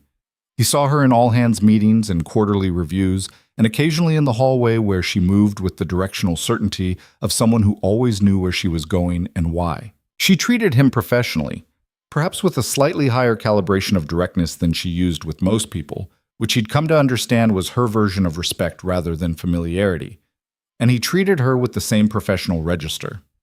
They were not obvious. They were not a fact that the company knew or discussed. They were two people in the same organization who had a relationship outside of it, and Daniel had been explicit with Charlotte about why he needed that boundary held. Not out of embarrassment, not out of any wish to hide something he was proud of, but because the professional context of Hayes Technology Group was not a space that should have to manage what was happening between them. His team deserved a director whose authority was based on competence, not proximity to the executive suite. Charlotte deserved a relationship that existed in its own terms, rather than in the complicated atmosphere of institutional hierarchy. Charlotte had agreed immediately. No discussion required. "You understand why," he'd said, making sure. "You're protecting the integrity of both things," she'd said. "The work and the other thing. So neither one distorts the other." "Yes. That's exactly what I would do," she said, "if the situation were reversed." He'd believed her. He still believed her, watching her move through the office in the professional mode that was authentic even as it was curated, understanding now that the curation was not performance, but discipline. The particular discipline of someone who had learned to put the right parts of herself in the right contexts and keep them there. Only once did the boundary flex, and it was minor and accidental, and became, in its own way, a small piece of evidence. He was in the break room on the 11th floor on a Wednesday afternoon, standing at the coffee machine with the distracted patience of someone waiting for the carafe to finish, when Charlotte appeared in the doorway. She was clearly in motion towards somewhere else. Her jacket was on, she had the particular focused momentum of someone between meetings, but she saw him and stopped. They looked at each other for 1 second in which they were not director and CEO. But two people who'd spent the previous Saturday afternoon in a garden debating whether the caterpillar Lily had adopted had reached chrysalis stage yet, and the switch from office context to that context happened in the look the way those switches happened involuntarily. Then Charlotte said, in a voice that was professionally appropriate in every measurable way, "There's a systems integration briefing Thursday at 3. I'll need your preliminary findings on the authentication consolidation." "I'll have them to you by end of day tomorrow," he said, equally professionally appropriate. She nodded and continued toward wherever she'd been going. He poured his coffee. Behind him, from one of the break room tables, a voice he recognized as belonging to a project manager named Trevor said to a colleague, "Did you notice something just happened there?" "No," said the colleague. "Right," said Trevor, clearly meaning the opposite. Daniel drank his coffee. He was not, he reflected, as subtle as he'd hoped. In November, the Saturday routine was interrupted for the first time by something from Charlotte's world rather than theirs. She called on a Thursday evening, his personal cell, which was now the number she used without either of them having formally decided that was the arrangement.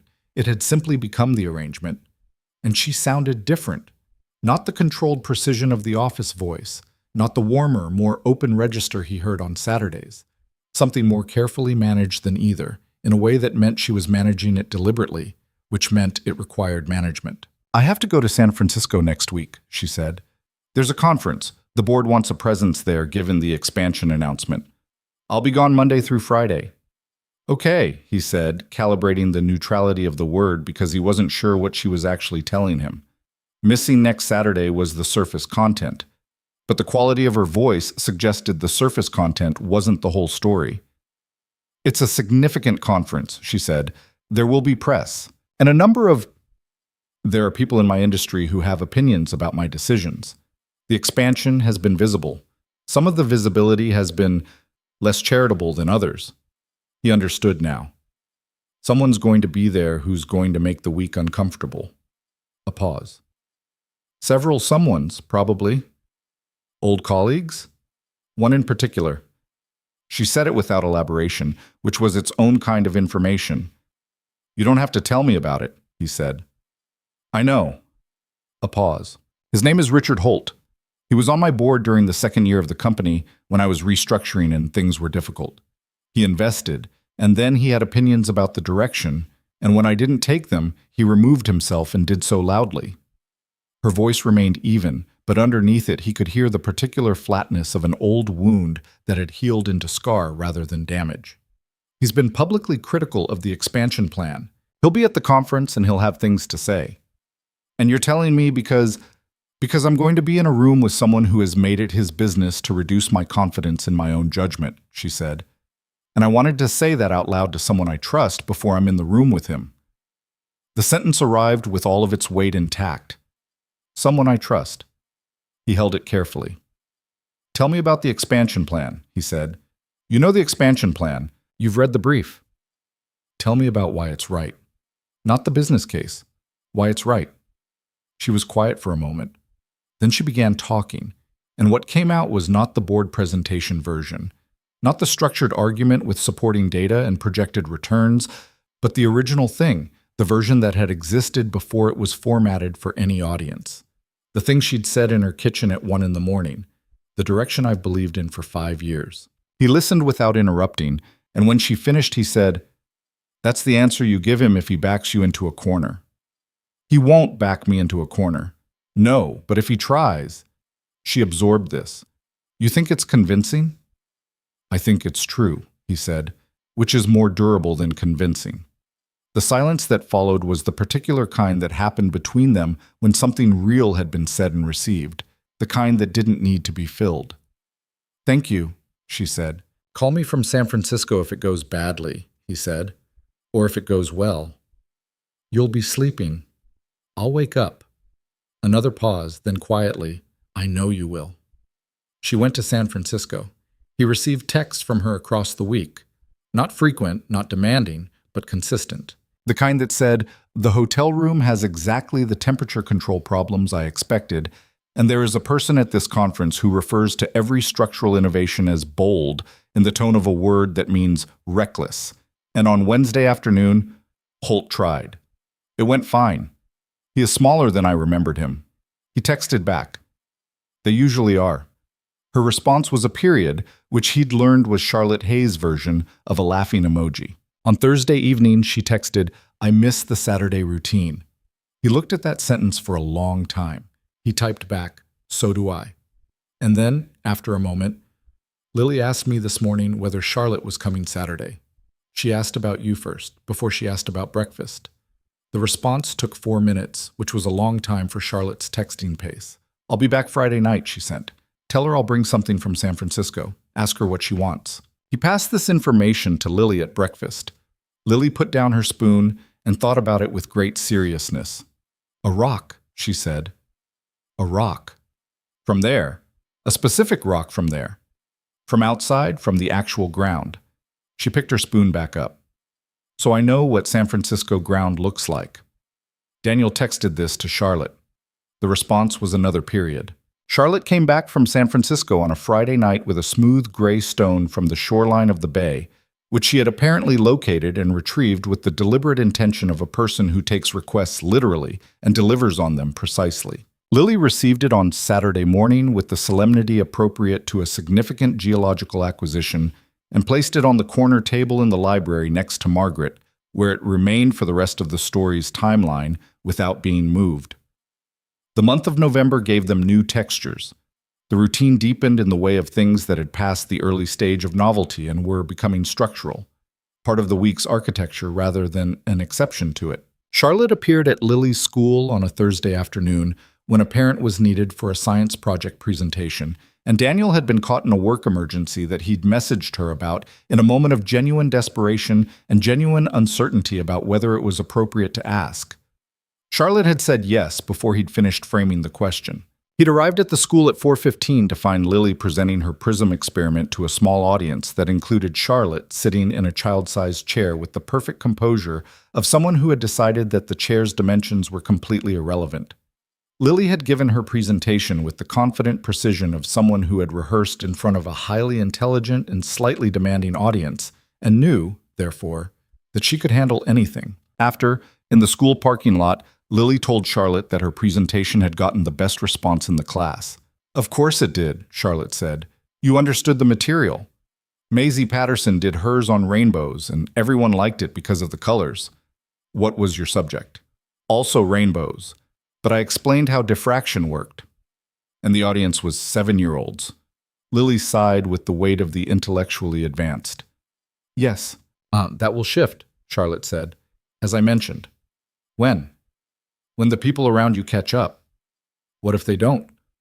"Then you find better people." Charlotte said it simply. "You'll know them by the fact that they're interested in how things work, rather than just what they look like." Lily looked up at her. "Is that how you found Daddy?" The parking lot was quiet around them. A few other parents moved at its edges. The afternoon light was the cool, clarifying light of late November. Charlotte looked at Lily for a moment, and then at Daniel with an expression that was entirely unguarded in the way she'd stopped trying to manage around him. "Yes," she said, "that's exactly how."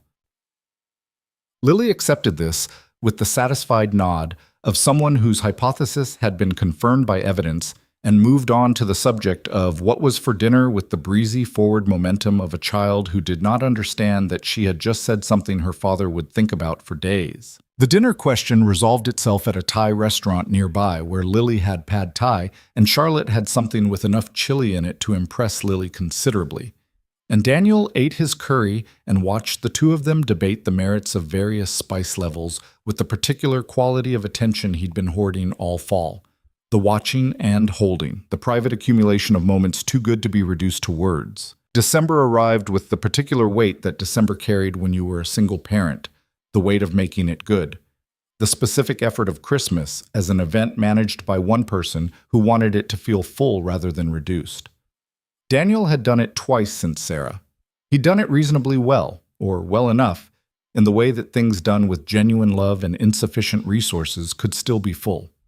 Lily had never complained. Lily received Christmas with the pure appetite of someone who hadn't yet learned to measure the occasion against anything other than its own immediate reality. This year, Charlotte asked, on the first Saturday of December, whether they had a tree yet. "We're getting it this weekend," Daniel said. "Can I come?" He looked at her.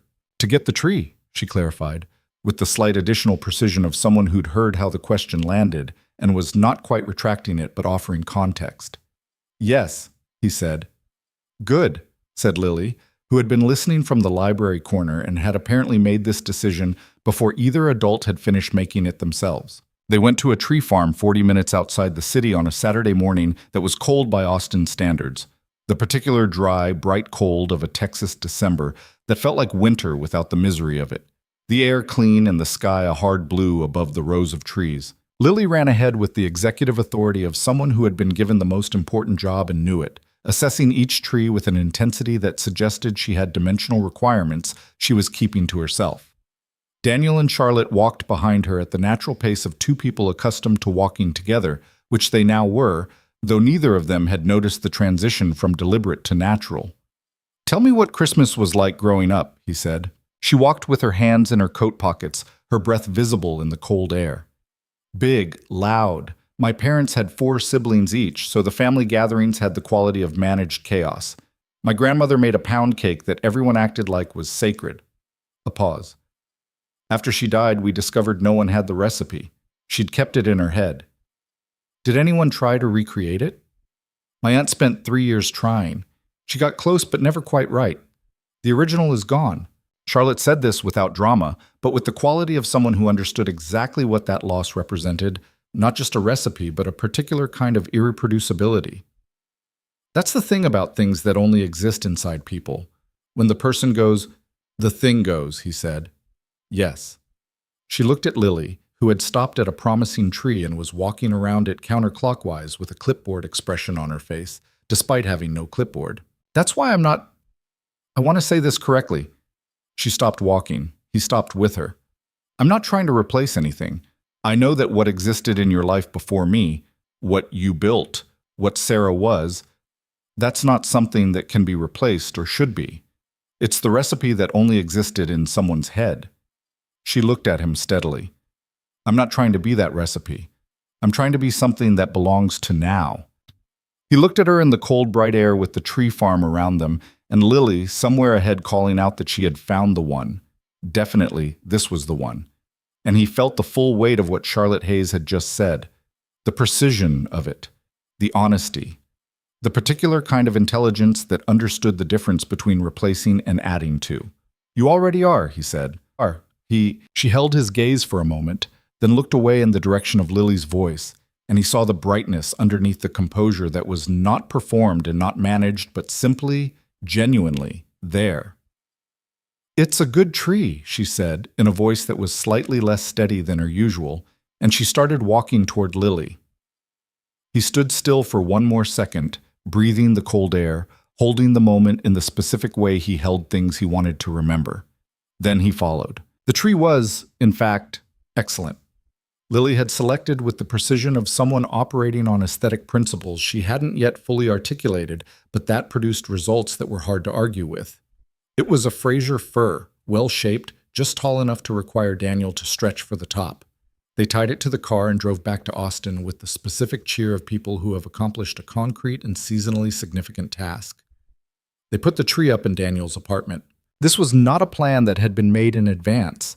Lily had simply announced in the car that the tree was going in her house, and Daniel had looked at Charlotte in the rearview mirror with a question he hadn't spoken, and Charlotte had looked back with an expression that said clearly, I would like that, if you're asking. And he had not needed more than that.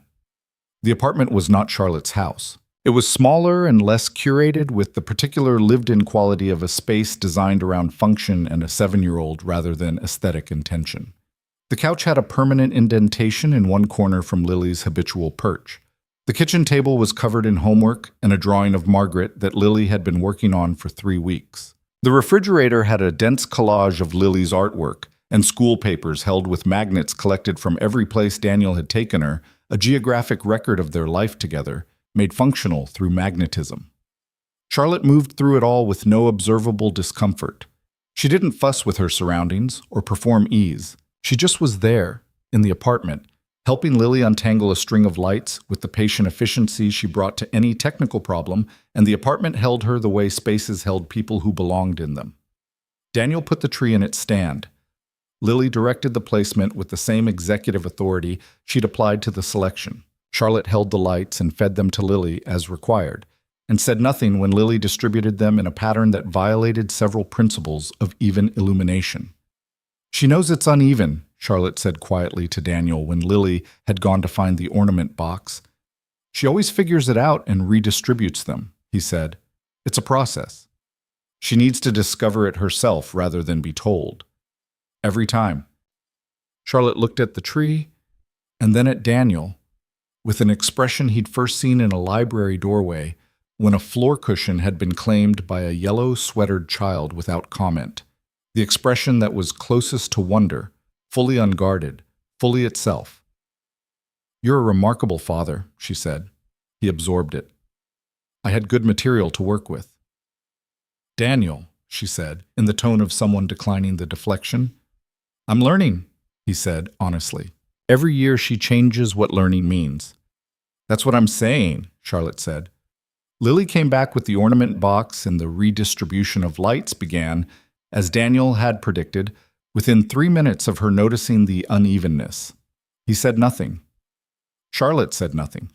They stood side by side and let her work. An hour later, the tree was decorated in the thorough, characteristically Lily style. Ornaments clustered where she could reach, sparser above her height, everything that had ever been added to their Christmas tree over 7 years present, and assigned its place with a logic that was entirely personal and entirely consistent year to year. There was an ornament that had been Sarah's mother's, a glass ball in deep red that was older than Daniel and that occupied, by unspoken annual agreement, the spot on the tree where Lily could see it from her corner of the couch. Lily hung it herself carefully, with the ceremony she'd developed around it when she was 5 and that she'd maintained without Daniel ever asking her to. Charlotte watched this. She watched Lily hang the red glass ball with both hands, lower lip caught between her teeth in the particular expression of careful effort, and watched Lily step back to assess its position and then nod with the finality of someone completing a ritual they understood completely. "That one's special," Charlotte said. It wasn't a question. "It was my Grandma Clara's," Lily said. "She was Mommy's mom. I never met her, but Daddy says she had good taste." "She had excellent taste," Daniel said. Lily looked at the ball on the tree. "I always put it where I can see it," she said, "because Mommy would have liked to see it too." The apartment was quiet around the statement. Charlotte stood beside Daniel, and he felt her hand, briefly, find his at his side.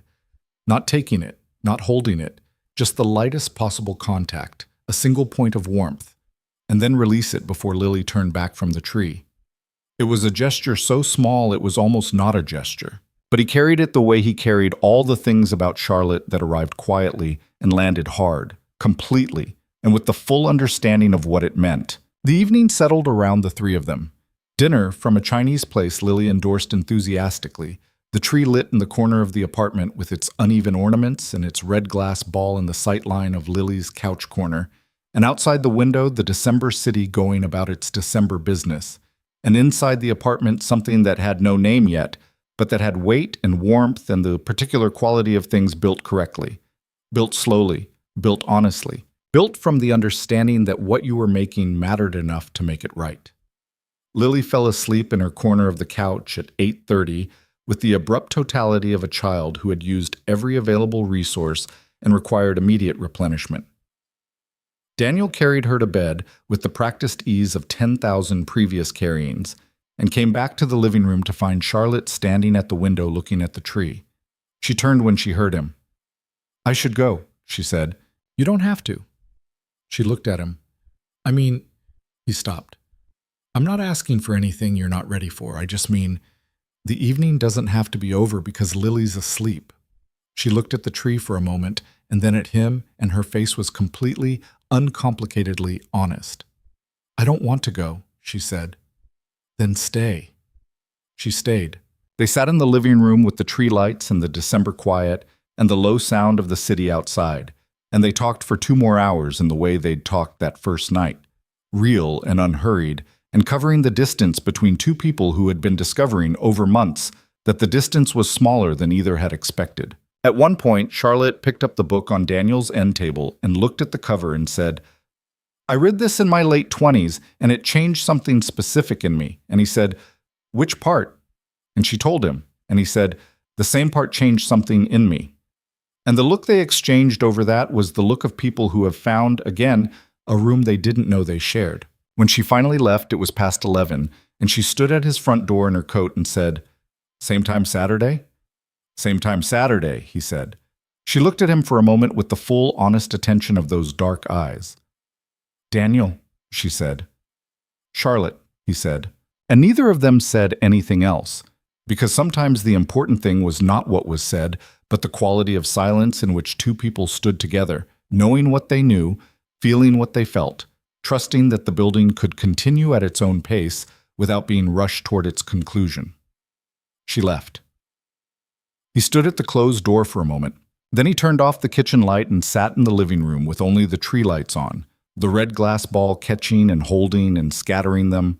And he thought about Grandma Clara, who he'd never met, and Sarah, who he'd loved completely, and Charlotte, who was becoming something he didn't yet have the right word for. And he felt all three of them present in the room in their different ways, all at once, without conflict, and understood that this was what it felt like when a life was large enough to hold everything it had been given. He sat with the tree and the quiet for a while longer. Then he went to bed. He slept well, which meant something. January arrived the way it always did, with the particular quality of a page turned, the year's fresh arithmetic, the sense that everything was the same, and also somehow reaccounted. Austin shook off the Christmas decorations and resumed its ordinary velocity, the city cycling back into the working tempo that December briefly interrupted, and the life that Daniel and Charlotte and Lily had been building in the space between ordinary weeks continued its quiet accumulation. The piano appeared in the story the way the most important things appeared, not announced, not prepared for, but arriving in a moment so ordinary that its weight was only understood afterward. It was a Saturday in the middle of January, The kind of day that was cool and gray and content to be neither dramatic nor particularly beautiful, just present. Lily was in the library in her corner, the San Francisco stone on its table beside Margaret. A book open in her lap, but not being read because her attention had wandered to the window and the winter garden and whatever interior process was occupying her instead of the page. Daniel was in the kitchen with Charlotte, the two of them doing the comfortable domestic choreography of making lunch that they'd developed over months. Charlotte at the counter, Daniel at the stove, the small negotiations of a shared space so habitual by now as to be entirely natural. He heard Lily's voice from the library, not loud, not calling for him, just speaking, the way she sometimes spoke when she was working something out. "Charlotte," Lily said. Charlotte turned from the counter. "Yes?" A pause, then with the particular quality of carefully constructed casual tone that 7-year-olds deployed when something mattered enormously, and they didn't want it to be obvious. "Did you ever learn piano?" Charlotte set down the knife she'd been holding. She walked to the library doorway, and Daniel turned down the stove burner and listened without moving from the kitchen. "I did," Charlotte said, "for about 12 years. Lily looked up from her book that wasn't being read. "Are you still good at it?" "I'm rusty," Charlotte said, "but the structure is still there. Some things don't fully leave." Lily was quiet for a moment. The particular interior weather quiet that Daniel recognized. The processing silence, the careful assembling of something. He waited. "My mom played piano," Lily said. "Daddy has her music. He keeps it in the bench in our living room, but we don't have a piano, so it just stays there." The kitchen was very still around Daniel. "I know," Charlotte said softly. Lily looked at her. "You know? Your dad told me. A while ago." A pause. "He said she was very good." "He says she would have taught me," Lily said. "When I was old enough, she was going to teach me." She looked down at her book. "I'm 8 in March. I think that's old enough." Daniel stood at this kitchen stove with the burner turned low and his hand still on the knob and felt the sentence land in him the way certain things landed. Not as impact, but as weight, settling, the kind of thing that rearranged the architecture of your chest slightly and permanently. Charlotte stood in the library doorway and looked at Lily with the unguarded expression that Daniel had been watching her stop hiding all autumn. The openness, the wonder, and underneath it now something that had been growing all these months into a shape that was recognizable even if it had no simple name. "Would you like to learn?" Charlotte asked. Lily looked up. "From you?" "If you want." The silence lasted exactly 3 seconds. "Yes," Lily said. It was the word stripped of everything except what it meant. Pure and direct and absolute, the way Lily said the things that mattered most. Charlotte nodded. Her face was composed, as it always was, but the brightness underneath it was so present that the composure was almost transparent. She turned and walked back to the kitchen and resumed her place at the counter and picked up the knife and said to Daniel, in a voice that was entirely level and entirely steady, "There's a piano in the music room. I've been having it tuned regularly in case." He stared at her. "In case?" he repeated. She didn't look at him. "In case it became relevant." "Charlotte." He said her name in the tone he used when she needed to understand that he'd heard the full weight of what she'd said. She set down the knife again. She turned to face him. Her eyes were bright in a way that had nothing to do with composure or precision or any of the professional architecture that was genuinely, truly, also part of who she was. This was something else. This was the underneath. "I heard you that first night," she said. "In the kitchen, when you said her name. I heard everything you said about what it meant to watch Lily become more like Sarah every year." She held his gaze with an effort that was barely visible. "I've been thinking about the piano bench since then, since the first conversation."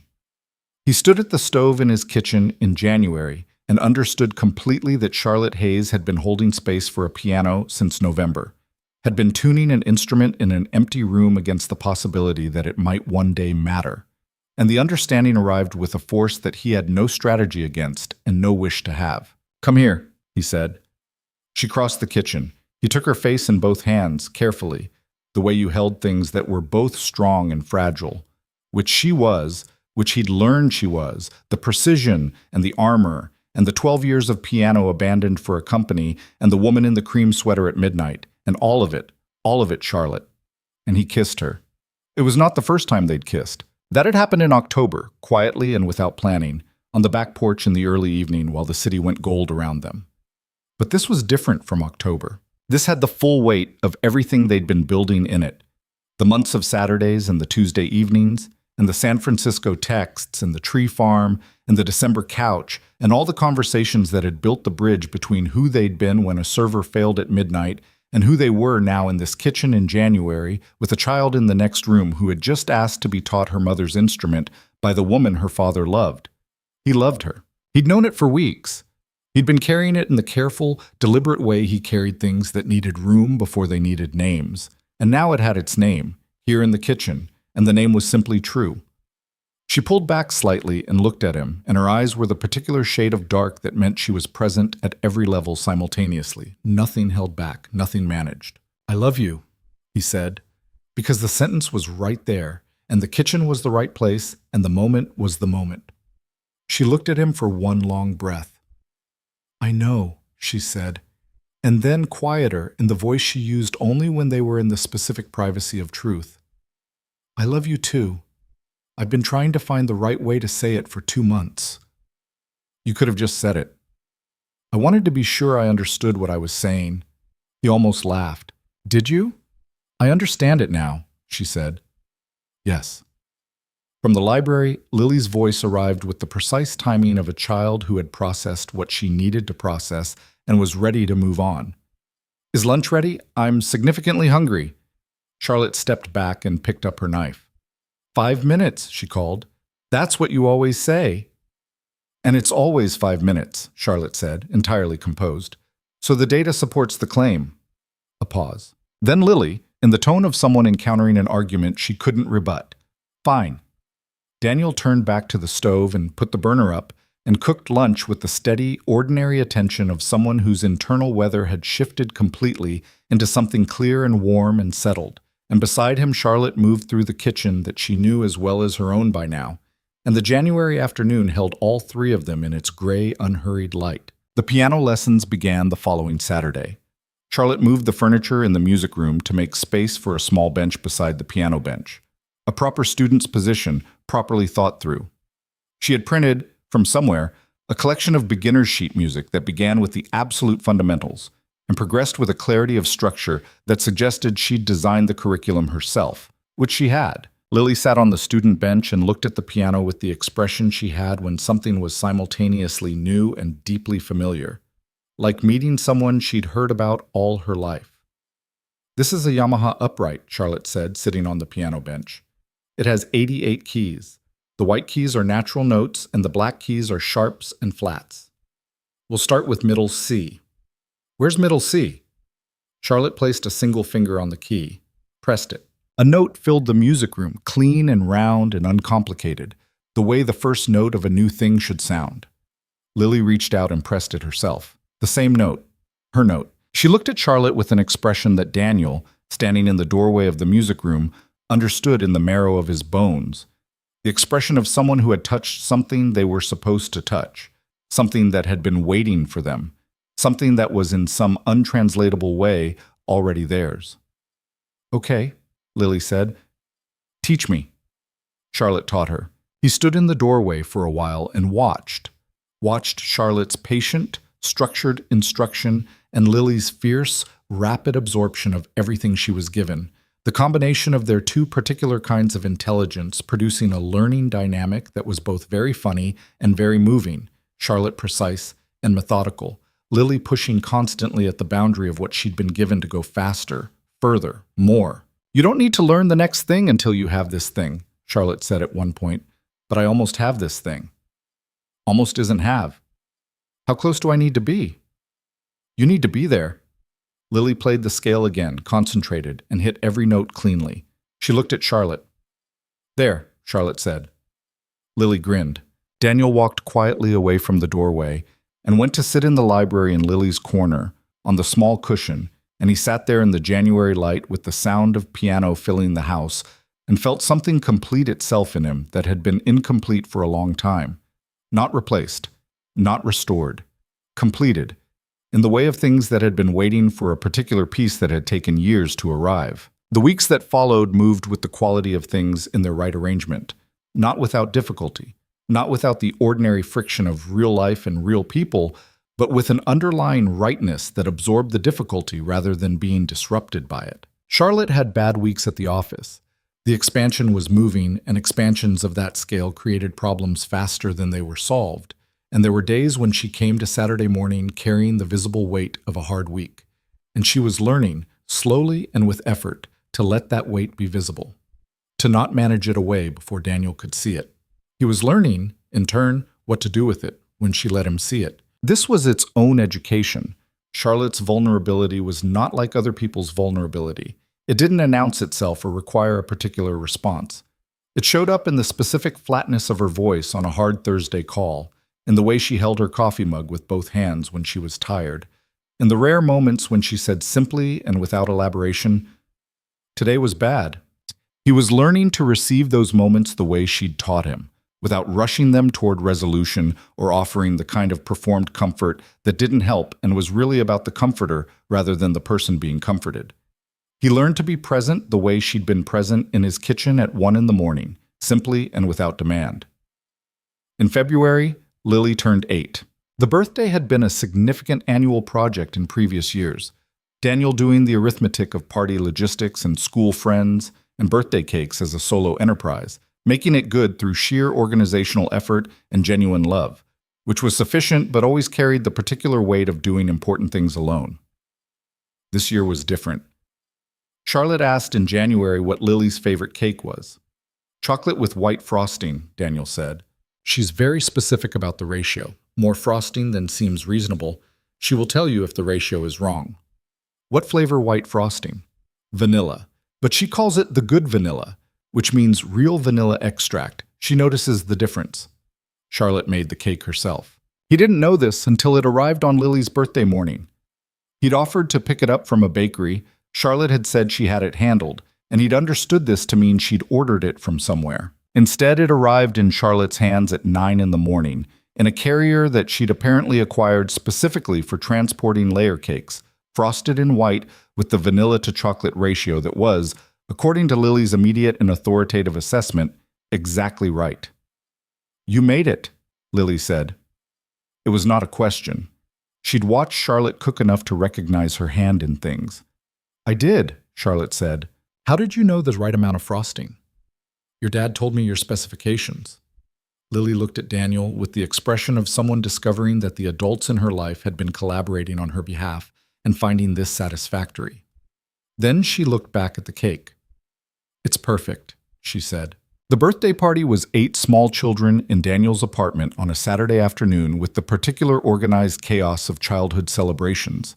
And Charlotte moved through it with an ease that genuinely surprised him, not performing ease but having it, adapting to the chaotic social register of 8-year-olds with the same quality of attention she brought to board meetings, finding the frequency and matching it. She organized a science experiment as a birthday activity that involved making small volcanoes out of baking soda and vinegar and food coloring, which produced the kind of spectacular mess that 8-year-olds found deeply satisfying, and that Daniel would spend 45 minutes cleaning up afterward, and didn't mind at all. Lily's best friend Zoe, who had opinions about everything, pulled Daniel aside near the end of the party and said, with the frank social analysis of a child unencumbered by tact, "I like Charlotte. She doesn't talk to us like we're little kids." "She talks to you like people," Daniel said. "Yes," Zoe said, as if this were self-evident and its scarcity unexplained. After the guests left and Lily was in her room with her birthday haul, and the apartment had been returned to its approximate baseline of order, Daniel stood in the kitchen with Charlotte and the quiet that followed a children's party. A specific, grateful quiet, full of the evidence of activity. "Thank you," he said. She was rinsing a bowl. "For what specifically?" "For the cake. For the volcanoes. For—" He stopped. "For all of it.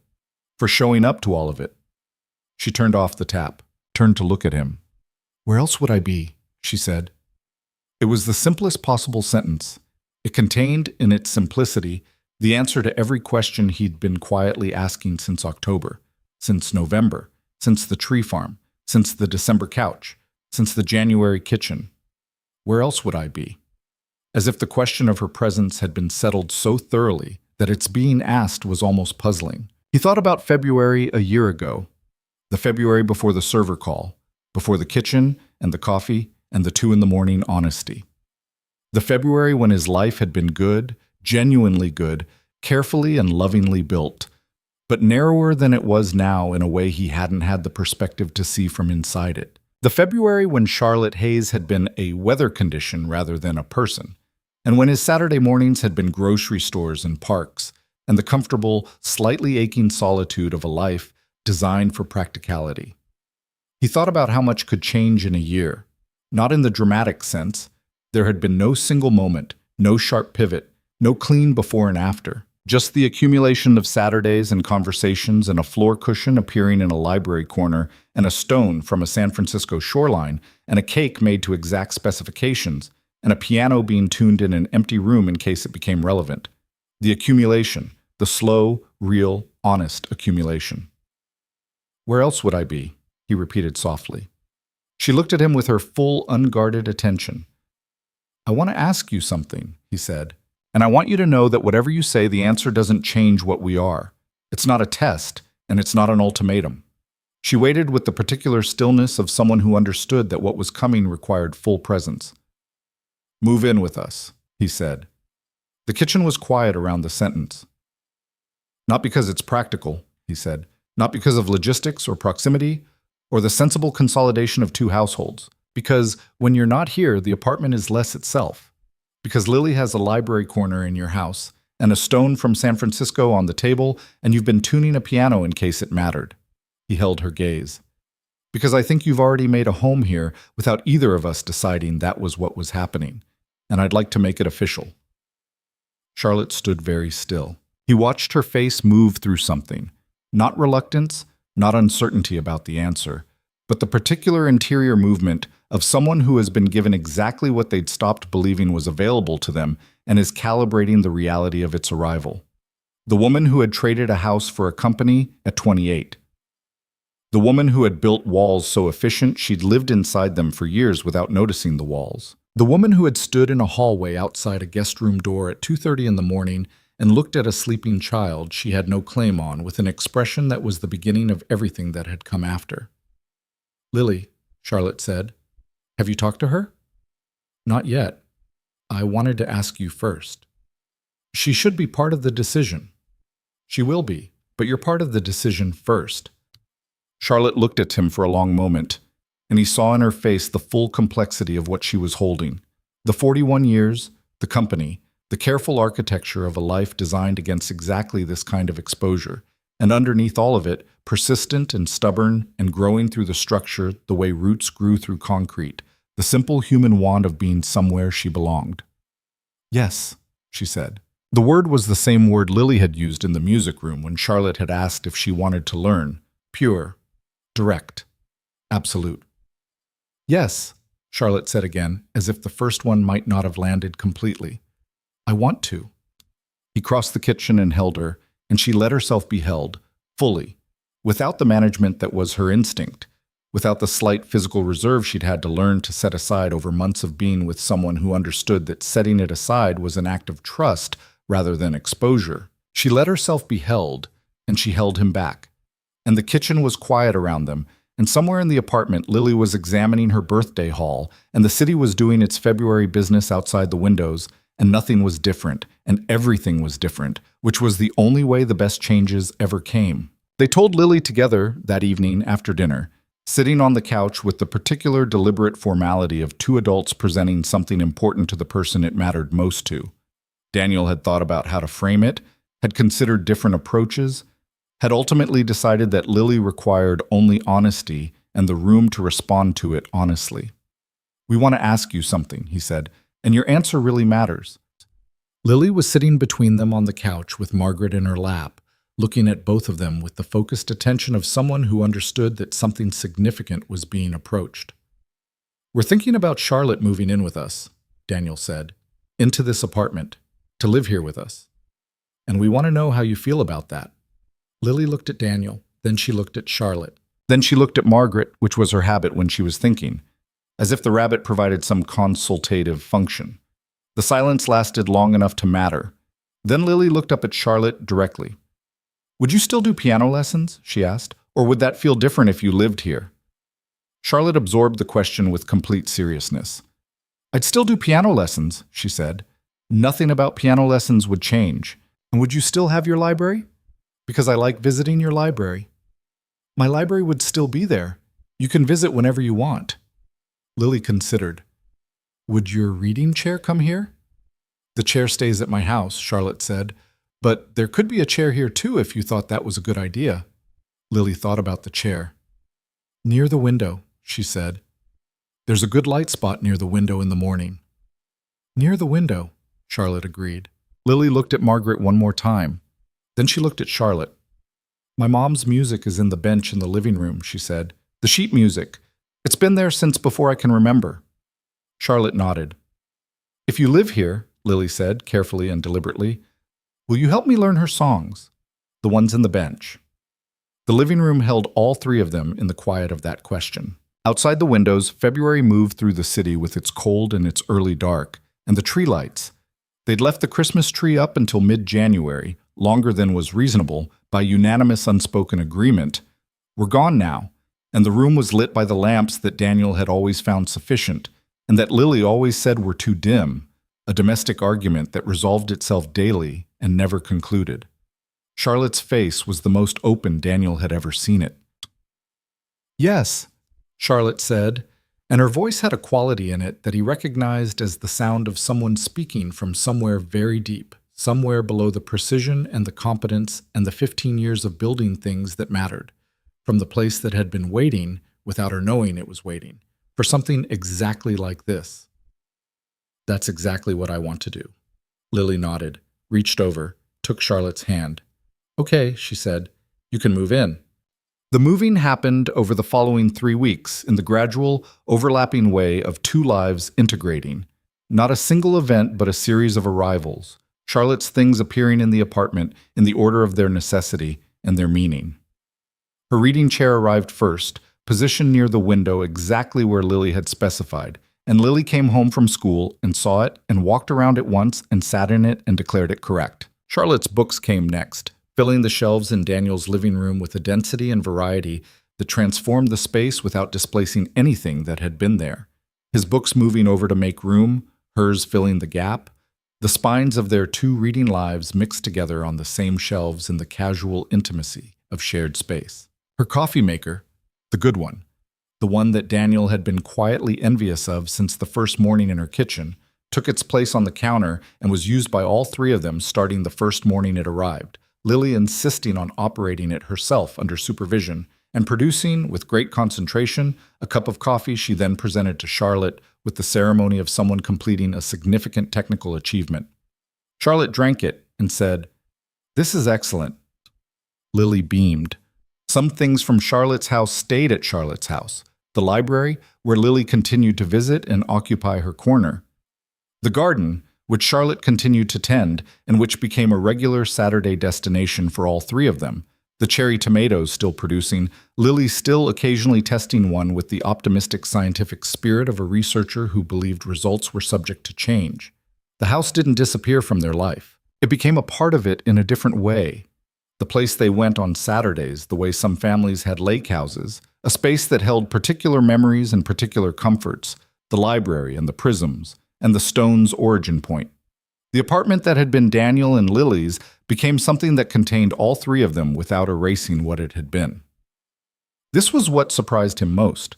Not that it changed, but that the change was additive rather than displacing. Charlotte's presence didn't push the existing life aside. It expanded it, the way light expanded a room when another lamp was turned on. The walls were in the same places. The geography was unchanged, but it was less dark in the corners. He noticed this first with Lily. Lily had been happy before, genuinely, structurally happy, the happiness of a child who was loved and safe and provided with what she needed and who had the temperamental resilience of someone who was very much herself at all times and found that self to be good company. But there was something new in her now that had been building since October and had settled completely since Charlotte moved in. A particular ease, a quality of being in an abundant rather than a sufficient life. She laughed more readily. She asked more questions because there were more people in the room to ask them of.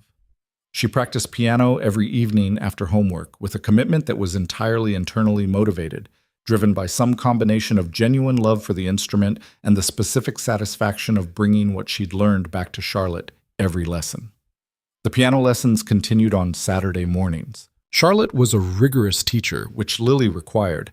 She had no patience for being coddled or managed toward ease.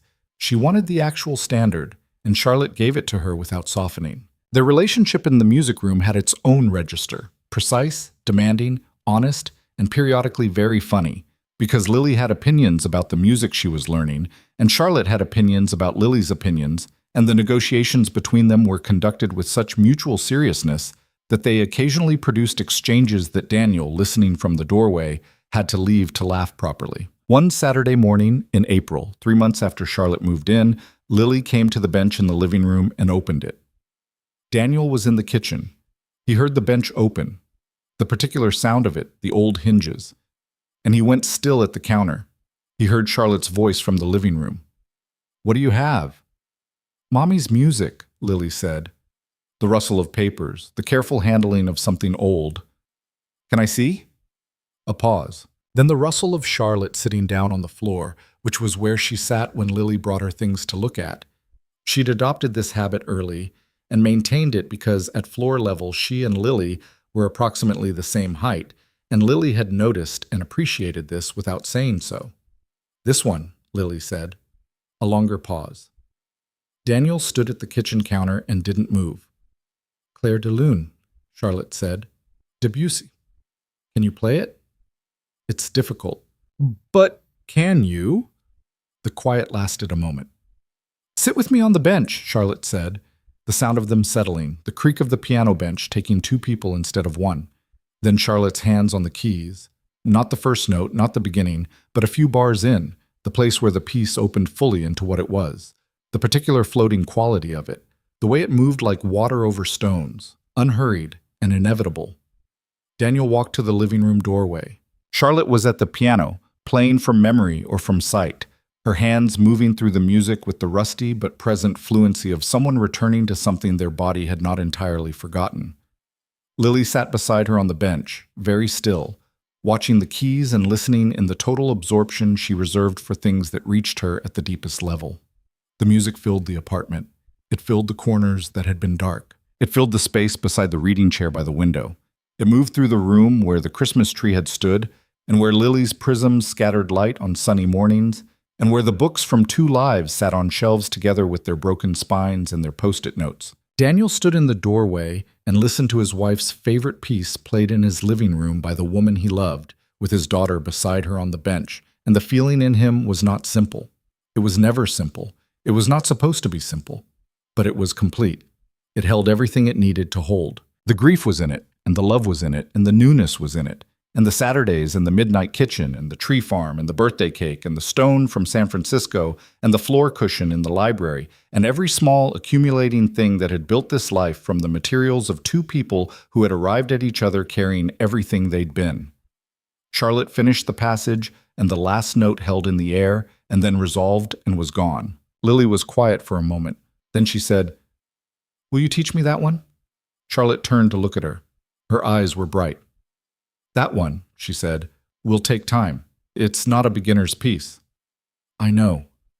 Lily looked at the sheet music in her hands. "I have time." Charlotte nodded.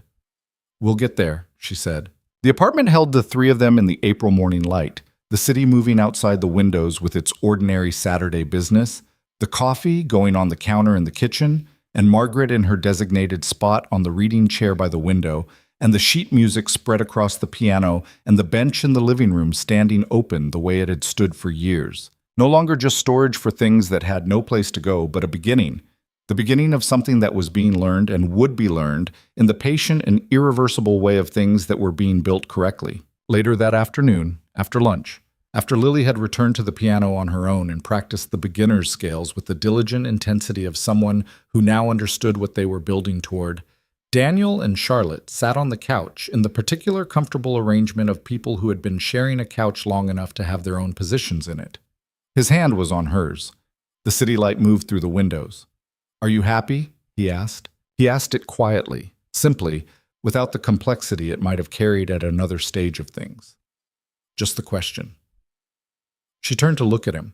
Outside, Austin went about its Saturday, son. The restaurant sounds, the street sounds, the ambient hum of a city full of people living their various lives in their various states of repair and ruin and hope, and the ordinary ongoing effort of being alive. "Yes," Charlotte said, not with surprise, not with the quality of someone for whom happiness was unexpected or provisional, with the grounded certainty of someone who had arrived somewhere after a long route, who knew the route had been long and didn't regret it because the length was part of what made the arrival real. "Yes," she said again. "I am." From the piano room, the careful, concentrated sound of Lily practicing, each note deliberate, each scale ascending and descending with the earnest precision of someone who knew exactly what she was working toward and was prepared to work as long as it took. The music moved through the apartment, through the walls, into the ordinary Saturday afternoon, and out the windows into the city and up into the mild April sky over Austin. Daniel held Charlotte's hand and listened to his daughter play, and felt the life around him in its full, complicated, abundant reality. The past present in it, and the present present in it, and the future audible in every note that Lily's hands produced on a piano that had been tuned in an empty room against the possibility that it might one day matter. It had mattered. Everything, in the end, had mattered. That was the thing about what built slowly. It built to last. Not forever, nothing was forever, but the kind of lasting that was worth having, honest and specific and made of real materials. Made of a phone call at 11:47 p.m. and 2 cups of cold coffee and a conversation that neither of them had been prepared for and that had changed them anyway, the way the best things changed you, not by remaking you from scratch, but by finding what had always been there and giving it somewhere to go. The music continued. The afternoon held. The life they'd built was exactly what it was, flawed and full and real, made not from replacing anything, but from the courageous and ordinary act of opening the door when something good arrived at it and letting it in.